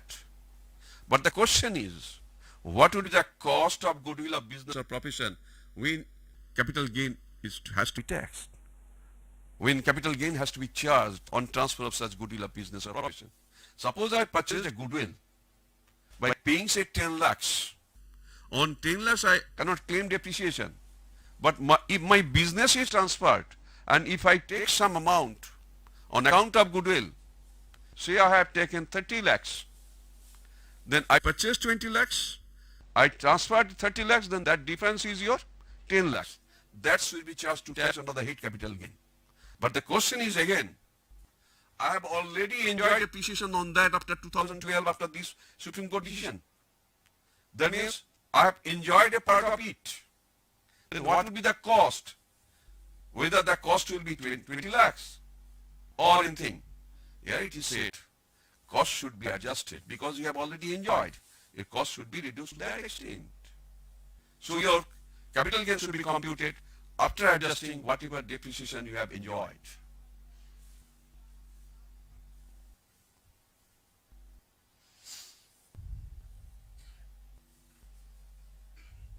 Now coming to tax audit. In case of a business, the normal provision is that if my business turnover is 1 crore or more, then my account should be audited under section 44AB. But in the last budget, it is said, if your receipts and payments both, receipts in respect of your turnover and payments in respect of your business, if it is by way of cash, then there is some limitations. What is the limitation? If your receipts and payment is more than 95% or more by any mode other than cash, then that 1 crore limit is enhanced to 5 crores in the last budget. Now in this budget, it has been changed from 5 crores to 10 crores. So that means in my turnover, if the receipts from the turnover, if it is by any mode other than cash, if it is 95% or more, minimum 95%, if it is less than 95%, that means cash receipt is more than 5%. Then in such case, that benefit is not available. That means your total receipts from turnover and total payments in respect of expenditure should be within 95% or more. Then only your turnover limit will extend from 1 crore to 5 crores last year. Now this year, this is a proposed 10 crores. Yes.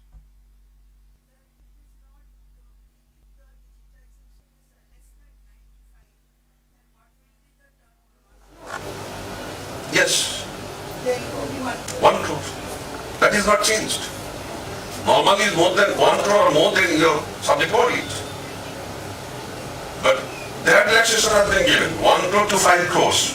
And now it is 10 crores. Only thing, if your receipts 95% or more is by digital mode other than cash. And also expenditure to look into both.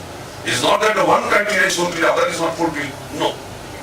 So both conditions have to be satisfied, the receipts as well as expenditure. Both should be 95% other than cash. Now in case of professionals, presumptive taxation, section 4480 other than professionals, that was applicable for individual HUF, firm, not limited liability partnership.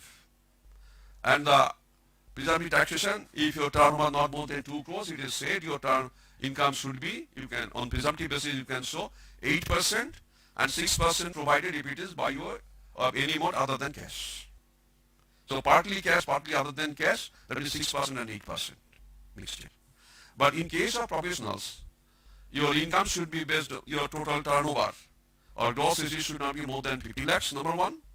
And number two, your income on presumptive basis was your 50% of such receipts. Now there is a change in this budget. Some proposal has been given. What is that? In 44 AD, applicable to individual HUA and firm, not LLP. Only these three. Here in this section 44 ADA, that criteria, that condition was not there. Here it was said, any person before these proposal. So any person means that 44 ADA is applicable to all associated individual HUF firm company. Now from this budget, it is proposed, it is applicable to individual HUF firm but not LLP. That difference has been made. Now coming to section 224.10, 3615A. What is 224.10? This is a definition of income, income section. What is income? Section 224.10 says, employee's contribution to PF or any welfare fund. So it is deducted from the employee's salary. Who is deducting? The employer. Then what they are doing? That money is deposited in the particular fund. So if it is a provident fund, ESI fund, ESI fund. Now here it is said in 224.10, once it is deducted from the employee's salary, it will be treated as income in the first instance. And when it will be deposited, it will be allowed as deduction under section 3615A. It will be deducted. But when it has to be deducted? If you look at section 43B of the Income Tax Act, here it is said, if you deposit, even if within the due date of filing return, you can get the benefit, where the employer's contribution is there. But here it is said in section 3615A that no, it is not within the due date of filing return. It should be within the due date of the respective act. If it is as per the Provident Fund Act, then as per the Provident Fund rules, as per the Provident Fund provisions, you will have to deposit within their due date. Then you will get the benefit. But the various courts has given various judgment time to time. They are saying it should be within the due date of filing return. So some debate, litigation started. That's why it has been clarified clearly that deduction will be available provided it should be deposited within the due date as per the respective act. Employee's contribution to PA, superannuation fund, ESI, income in the hands of the employer. Then disallowance of claim of employees' contribution expense if not paid within the due date specified under the relevant act. Various courts which have ruled and interpreted that due date means the due date of filing return. That controversy was going on throughout the country. Now that has been stopped by this proposal.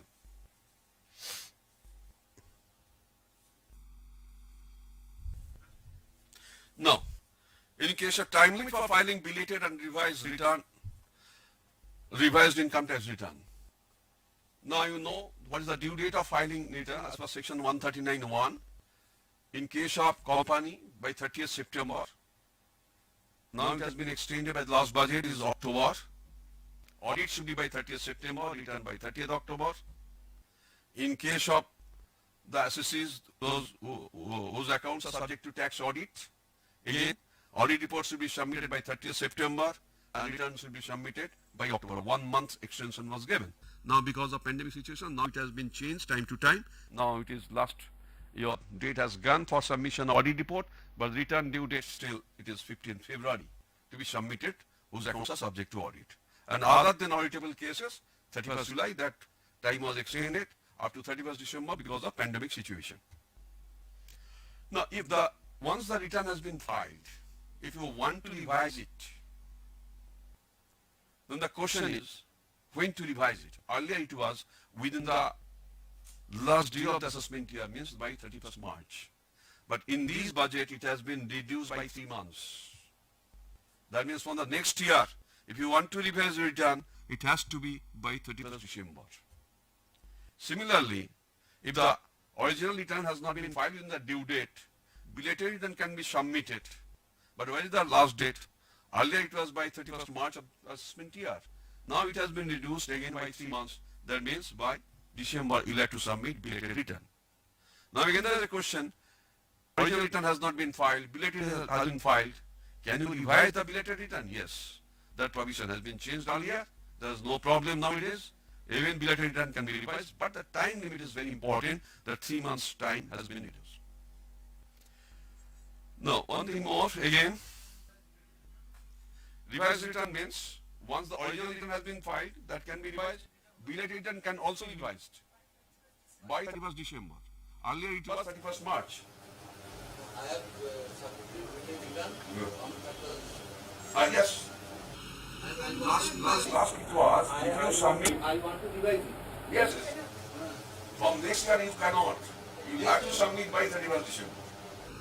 3 months time has been enough. Return revise also 31st December. Yes. No, question is again, because you are confusing. Original return due date is other than tax audit or company. 31st July. 31st July, right? Yes. Okay. And we can revise it within 31st December. 31st December. If I Related return also by 31st December. related return, I have submitted it on 31st. By 31st July, you have not submitted your original return. Then you can submit related return after 31st July. That should be by 31st December. Yes. And after submission related return, if you want to revise it, revise the belated return by 31st December. by 31st. That is not existing. Okay. 31st December is the cut-off date. Yes, cut off date. That 3 months time has been reduced. Because the government intention is because of digital, all information you will get it in the pre-filled return nowadays. Yes, yes. Number one. And from 26 years you will get all information of all your financial transactions. Then why there should be a late for submission of return? So that time should be reduced. Now coming to assessment procedures. Actually, department thinks about their system. But if you think for the profitable professionals, on 10th we will file GST 1, on 24th we will file GST 3. Right. The 8th month you have occupied by. You have a lot of work. You have a lot of work. Yes, yes. Now, in case of reassessment, income escaping assessment, where there is an income escape, where income has been escaped which was not assessed, now the government wants to assess it, reassess it. Then what is the procedure? The original procedure was, the department will issue a notice under section 148. But before that, he has to record his reasons. Why they are opening. So a reassessment can be done when assessing officer has reason to believe that any income chargeable to tax has escaped assessment. So he has to establish himself that some income has been escaped. Then, in order to do such assessment, AO has to form belief and records reasons for reopening, which in most of the cases lead to litigation. So on whatever basis, whatever information is available, based on that they are opening.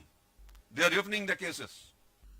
But the SSC, after one has been issued under section 148 to submit return, the SSC has puzzled, practically puzzled, what information, on what basis the case has been reopened, that was not available to them.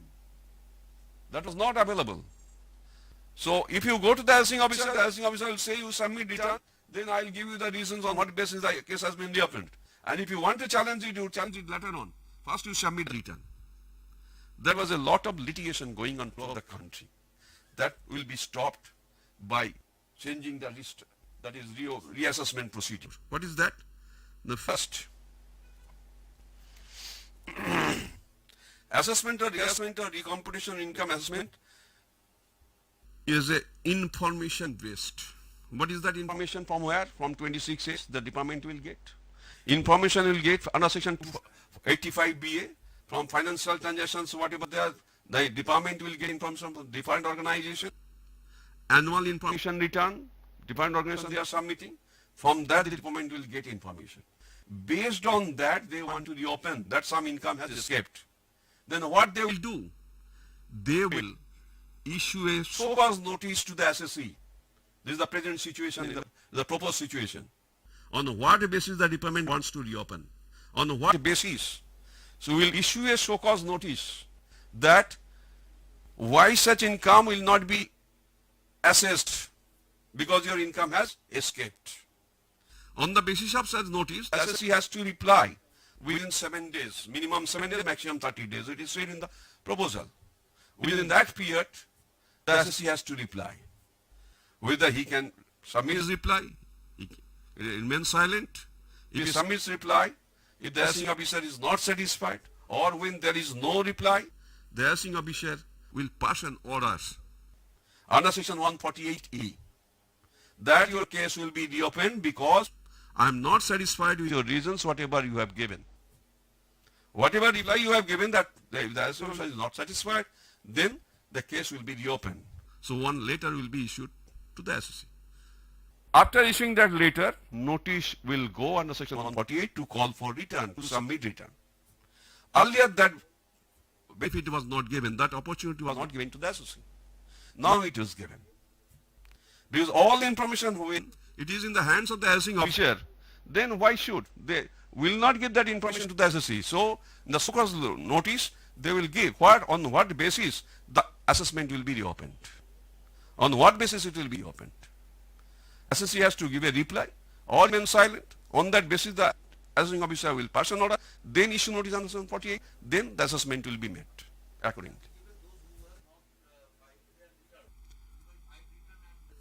Now, after filing a return, there is the question. Even after filing a return, if it is found that some income has escaped, some information has come, then it will be reopened. 141 is a notice given to call for certain document. There's to call for certain document. 148 notice is to call for return. That your income has escaped, you submit your return again, even if you have submitted. If you have not submitted, okay, then you submit.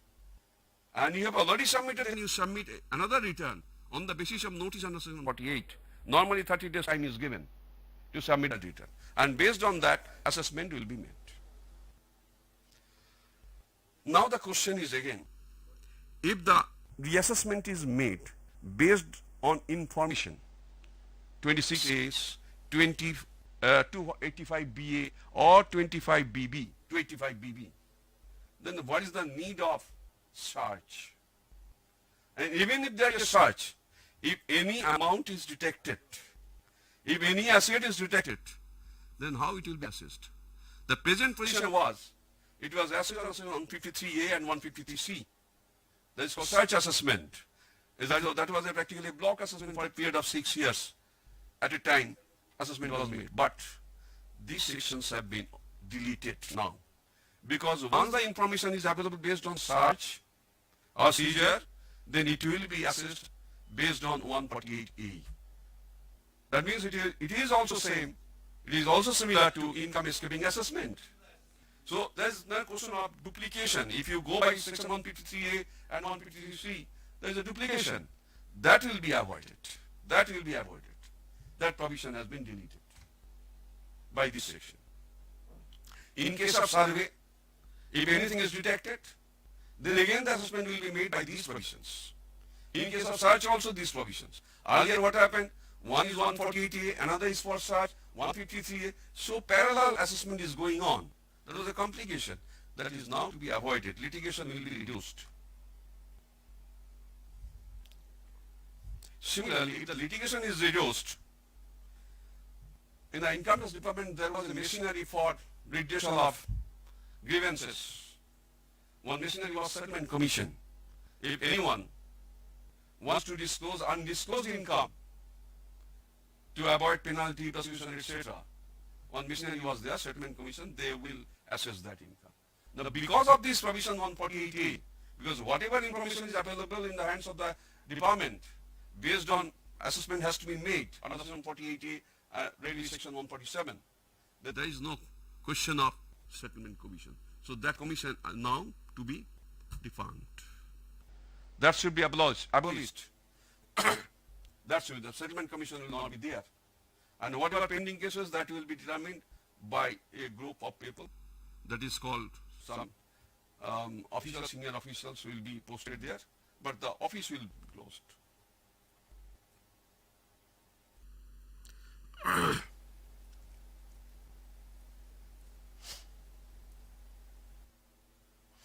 No, reduction of time limit for completing assessment. Earlier, the assessment has to be completed. So what are the types of assessment? One is called self-assessment. That is done by the assessee himself. After that submission of return, there is a processing of return that is called summary assessment.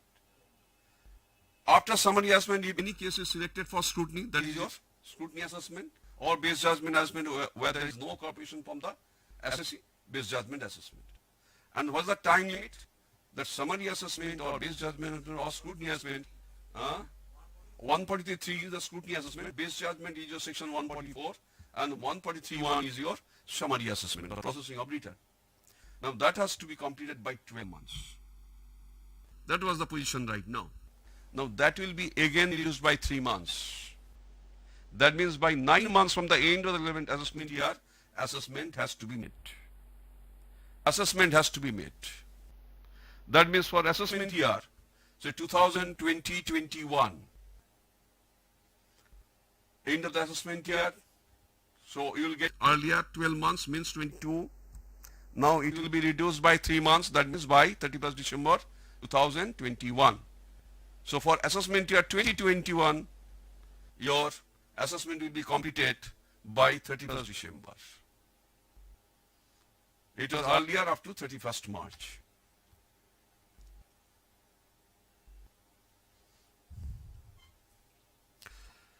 To reduce the time limit for sending intimation after processing of the return, nowadays online return, CTC will give you intimation. What is the time limit for that intimation? Earlier it was 1 year, now it will be reduced by 3 months, that means 9 months, because time has been fixed. Similarly, once a case is selected for scrutiny, return has been submitted, processing has been done. After processing, if the case is selected for scrutiny, then the one notice is issued under section 143.2. Earlier time was your 6 months from the end of the financial year in which return was filed. Suppose for the assessment year 1920, return was filed in December 20. So in the previous year ending 31st March 21, return was filed. If the case has to be selected, notice under section 143.2 has to be served on the assessee within 6 months from the end of that month. Means from 31st March 6 months means up to September. By 30th September 21, notice has to be issued, otherwise department cannot do that. Now that time limit has been reduced by 3 months again. That means 3 months time will be given to department for issue of notice under 143.2 to scrutinize any assessment.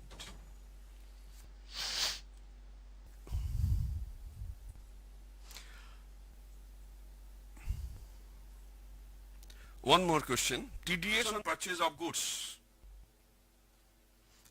Section 194Q has been introduced for the buyer, those who are purchasing goods over rupees 50 lakhs from any party, provided his turnover in the last preceding year was more than your 10 crores.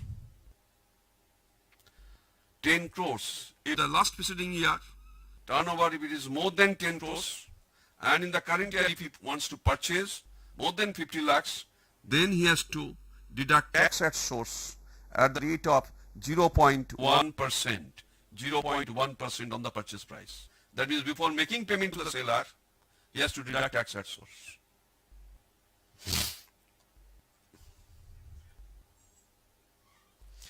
TDS, TCS for non-filers, TDS for those who are not submitting TDS return, but tax has been deducted at source. If the last 2 years, if the aggregate amount of TDS is more than 50,000, then tax will be deducted at source, double the rate. If the rate is 5%, then TDS will be 10%. 5 to 10, 10 to 20. So person who is liable to deduct TDS under chapter 17B, other than section 192, there is a salary deduction 192. 192 is part of salary, 194B, capital gain, winning from notary, BB, LBC, 194N, cash withdrawal, etc. Other than this, similarly professional fee payment, rent payment, 194I is the rate of deduction, 194J is the TDS under section for professional payment, 194J, contract payment, 194C. These are covered under these sections. Say, I'm a contractor. Tax has been deducted on payment, but I'm not submitting return to catch them. If the aggregate amount of TDS is more than 50,000 in the last 2 years where no return has been filed, then the TDS will be double the rate. Then who will deduct? The person who is making the payment. That means he has to be cautious. He has to collect information for the contractor that you submit your last 2 years return. Otherwise, I will deduct by the normal rate. That is your 206 AB. Dispute resolution. There is another thing. Settlement commission has been abolished. 194DA is different thing. Let me come to that point. No, it has not been amended. It has not been amended. Same problem is going on. 194DA. Now, settlement commission has been abolished. That is for the big taxpayers. But for the small taxpayers,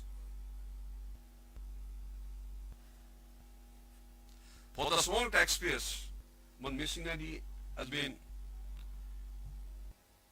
it has been announced that a committee has to be framed to decide the cases where there is a grievance, provided the return income is up to 50 lakhs, not more than 50 lakhs, and the disputed income is up to 10 lakhs. Then they can come to dispute resolution committee. A committee will be framed, and these taxpayers can go to them for resolution of their dispute. That one committee will be framed. That is dispute resolution. So, in short, I have finished. Now, if you have any question, then I am ready to. If you have any question.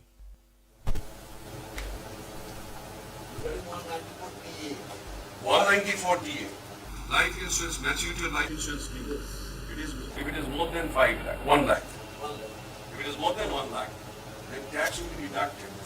At the rate of 5%, TDS will be made. At the rate of 5% of income. On the entire amount. No. Now it is said, in the last budget it is said, not on the entire amount. Yes. That I am asking. Whether Not on the entire. It is on the income. Income portion. That was in the last budget. Not income, actually surplus portion actually. What is income? The axis is income. But what is income? Suppose I have invested in the life insurance policy, say 80,000. And if I receive a bonus, say 1,50,000, it is more than 1,50,000. Now they will deduct 5% of the income it is. Then the difference practically 1,50 minus 80. Last year we have seen that they have deducted 1% on entire amount. That is the before 2020. Before 2020 I meant there was a provision. I am asking that provision is going on or no, that is not changed. But the question is here, what is income? How income will be computed? Because some policies are unit linked, market linked. Then that is practically an investment, that is not insurance. Because ULIP they have come to in this particular budget. Because ULIP is a unit linked insurance policy, partly is your insurance coverage and partly is your investment. Then for that purpose at the time of withdrawal, then how it will be taxed? That permission has come.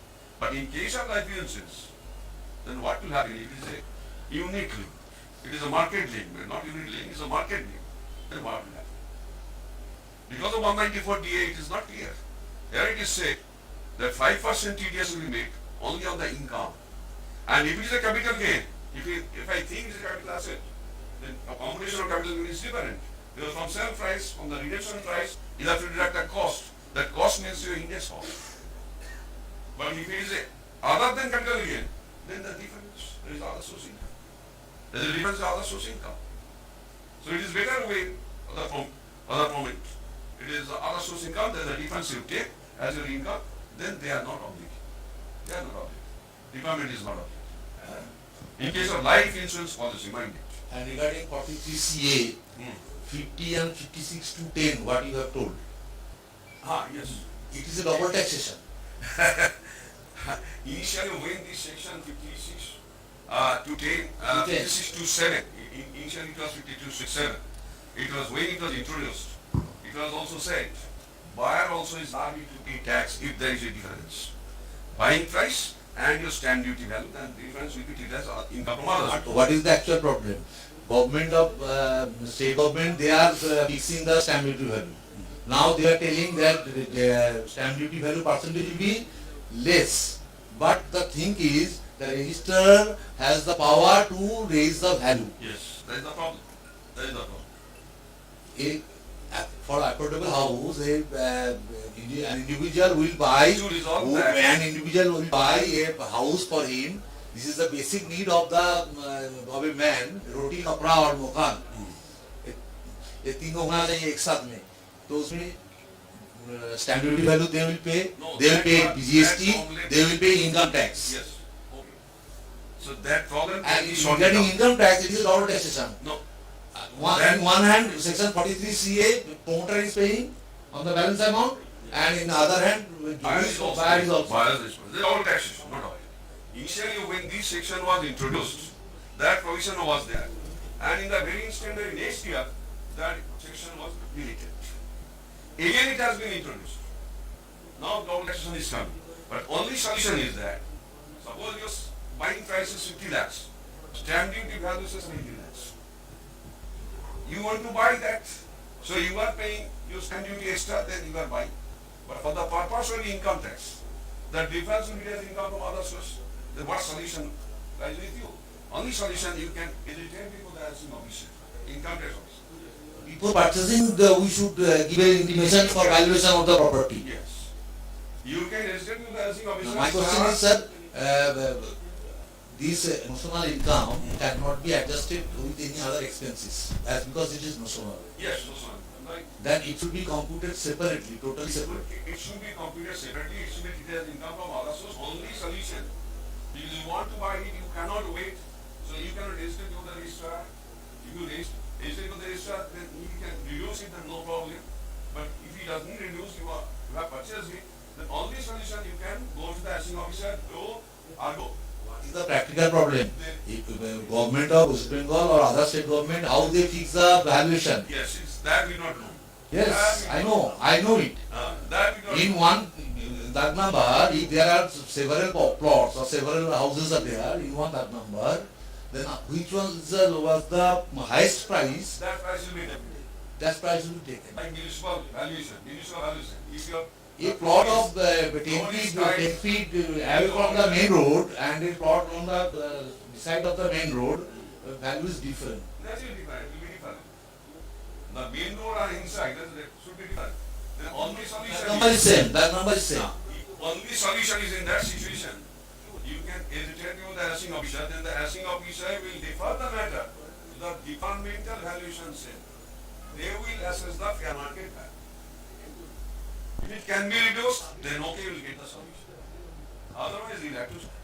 Regarding the capitalism competition for land and house property, immobile property, what will be the fair market value? Is there any mechanism to determine the fair market value? Very difficult, very difficult. Very difficult. We are taking the value of registration value. Okay, in this budget you see, section 43CA, some booster from 20% to 20% relaxation has been given. In 56 to 10 also 20% relaxation has been given. Okay, because within the difference is within 20%, then no problem. But in case of 56, what happened?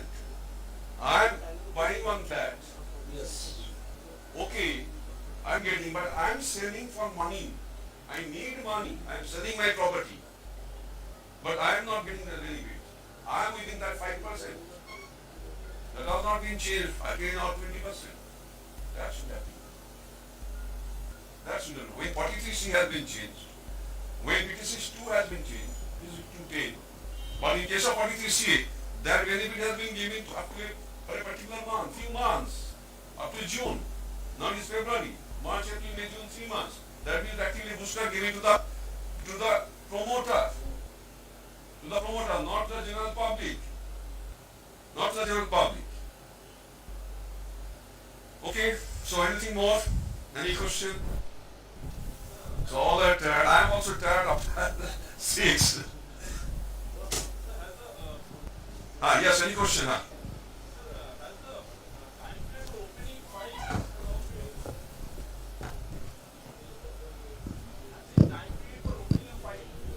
Yes. Time period for opening a file, I mean, has it also been reduced? Time period for opening a file, if you have a taxable income, then you have to open at any time. There is no time limit. There was no time limit earlier and now also. You can open right now if you are liable to pay tax, you have to open it. But But for which year? You can open the, say for 2021 assessment year, you can open it. If it is 1920, assessment year 1920, by 31st March 2021 you can. After that you cannot. Then one notice is required for the department to open it. Because your last date of filing return is 31st March. So 1 year from the end of the 11th assessment year. Now that will also be reduced from the next year.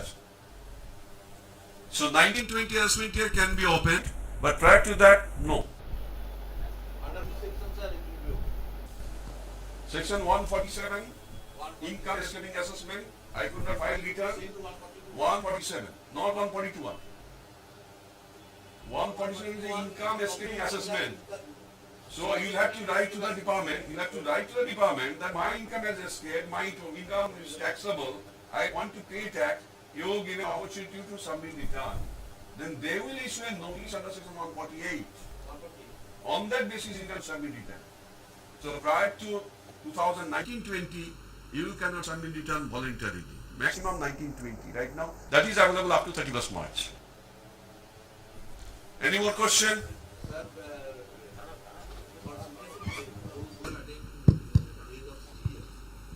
At 60.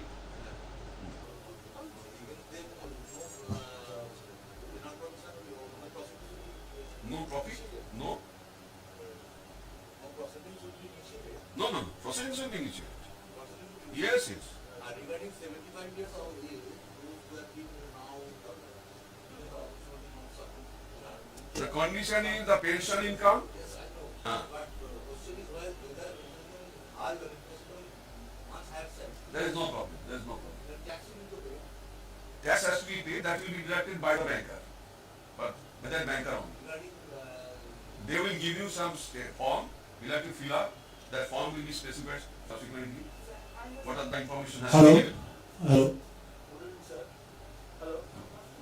Hello. Hello. Any question? Hello. Yes. Hello. Yes. What is the penalty chargeable if search is initiated in the business premises, undisclosed income disclosed, and books of account shows the more income will be shown in the return of income? What is the penalty, or which is the section actually? First point is section 68, unexplained cash credit, unexplained investment 69 ABC, etc. Then your tax rate is very high, above 83%, including such allowances. Penalty 278.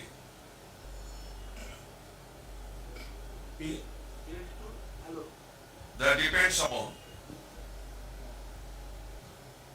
your tax rate will be higher than the normal rate. What is the tax? 271A, what is the penalty? Actual amount of penalty 271 is? The two tax rate 50% and your 100%, 200%. 200%. Of the tax level? Of the tax level? Yes. Two section will be applied. One is your tax. How much tax you have to pay? Tax level only on based on the 68. 68, 69, 69 ABCD.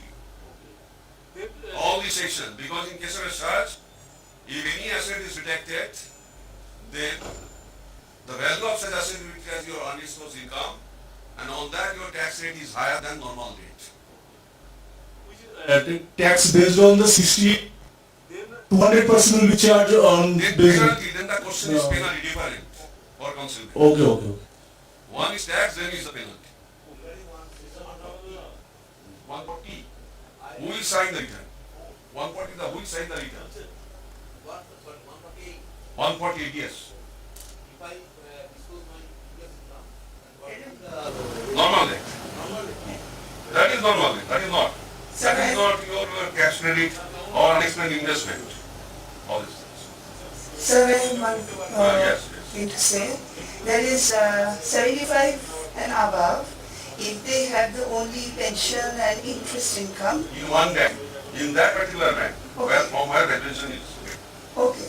Now the question over here is, that sometimes they are doing this calculation by the end of December. Okay. Now they may be asking for, but for 31st March, what will be the amount of interest? The pensioner doesn't know. The banker's responsibility. You will The banker, I am telling you, sir, this is my personal experience, because the interest is done through their computer. So when at the end of 31st December, when I go and ask them, please let me know what would be for the 3 months, they are unable to say, stating that it is computed completely by the computer. They are saying, madam, we can only give you up to 31st December because we cannot generate. And this is a very, there's something to ponder about. Now let me tell you one history. I want to pay my tax, self-assessment tax, by challan. I went to United Bank of, now it is converted to BNB. I wanted to pay the tax. They say, no, we cannot take. And on the last day, 31st December, after I submit my return, Right. they are sorry. Now, the data is migrating from United Bank to PNB, so they cannot do anything. That problem is there. But here, the government is giving the responsibility to the banker to deduct tax, and you are not required to submit any return. Just you give a letter to them, you deduct tax and tell me how much tax you are deducting, and you give me whatever I like to write, what information you want. You give them, and they are responsible. So, and one more thing I can say, the banks sometimes make mistake in deducting tax. Yes. They deduct more tax. Yes. Now the 75-year-old person anyhow have to go to a professional to check out whether what is his tax liability. So just not giving the tax return, I do not know how much it will serve the senior citizens. They should be, in my opinion, they should be away from the tax area, because the number of people, such people in that area is very handful. It will be very handful, very limited. How many people 75 years getting this type of income? You know, in Form 16 there are two parts, party and party. Yes. In Form 16? Yes, sir. That's another problem.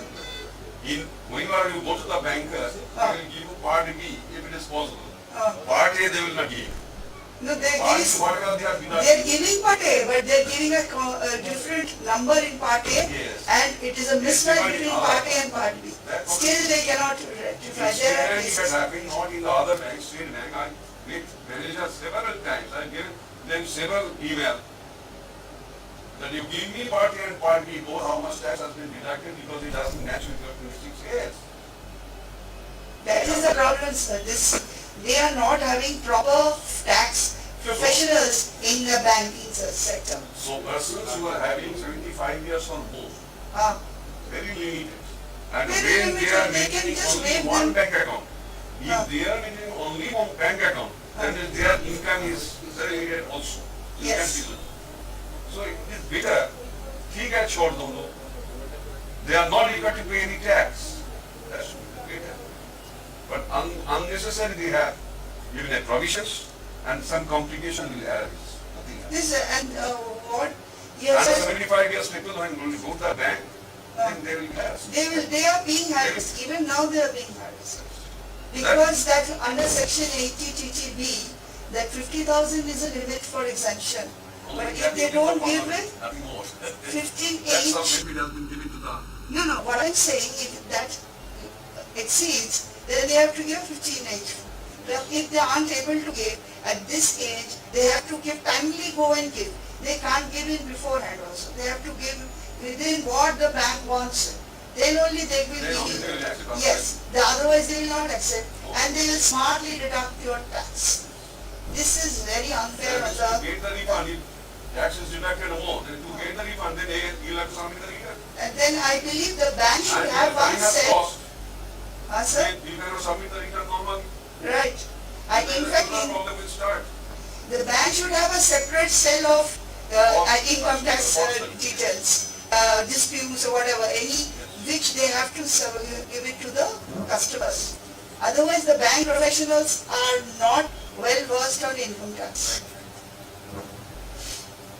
And we shall submit those who have attained the age of 75 years. It is where? Attain the age of 75 years. I can, in fact, which I can submit, or otherwise I can submit. You can submit your income for it, no problem. If I not submit, then there will be no problem. Yes, you can submit. But There is no bar. But one thing, sir, it has not said that from one bank. I mean, I don't think the proposal is just said income from pension and interest income. No, one bank. It is called specified bank. What is specified bank? There has been pension bank. Only one bank practically. Okay. That language is there. Because why? Actually, we don't understand. The one thing is, Pension is getting, and also he has bank account deposit, everything in one bank. he will be having it in another bank. It is called specified bank, and the government will notify who are the specified bank. And it is said from where you are getting pension, interest should be from that bank.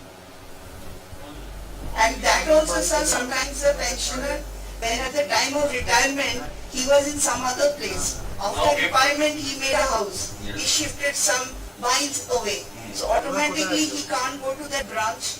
He has to open another branch where his amount is deposited.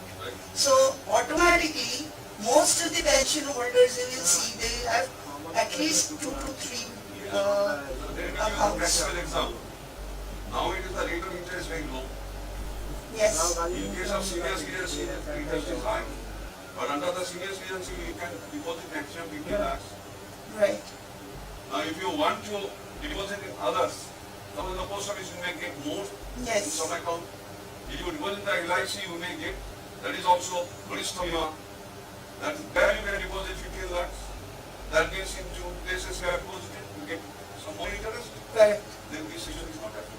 Basically for 75 and above, they should give them a relief. Proposal. And also one more thing they should have added. We will make them aware. Sir, one more thing I think they should have added with this, those who are getting a rent.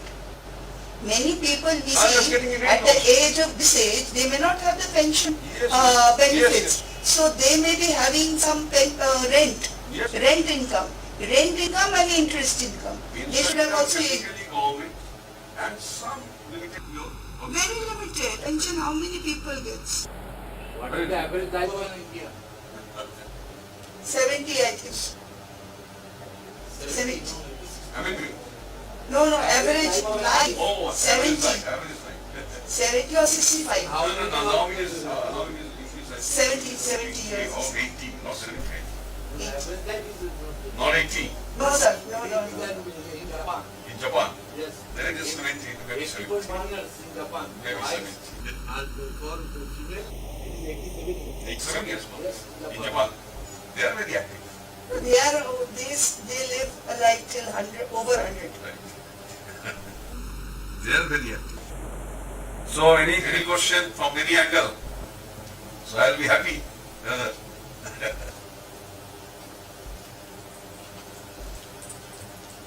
So I have taken very limited time. Okay, thank you then.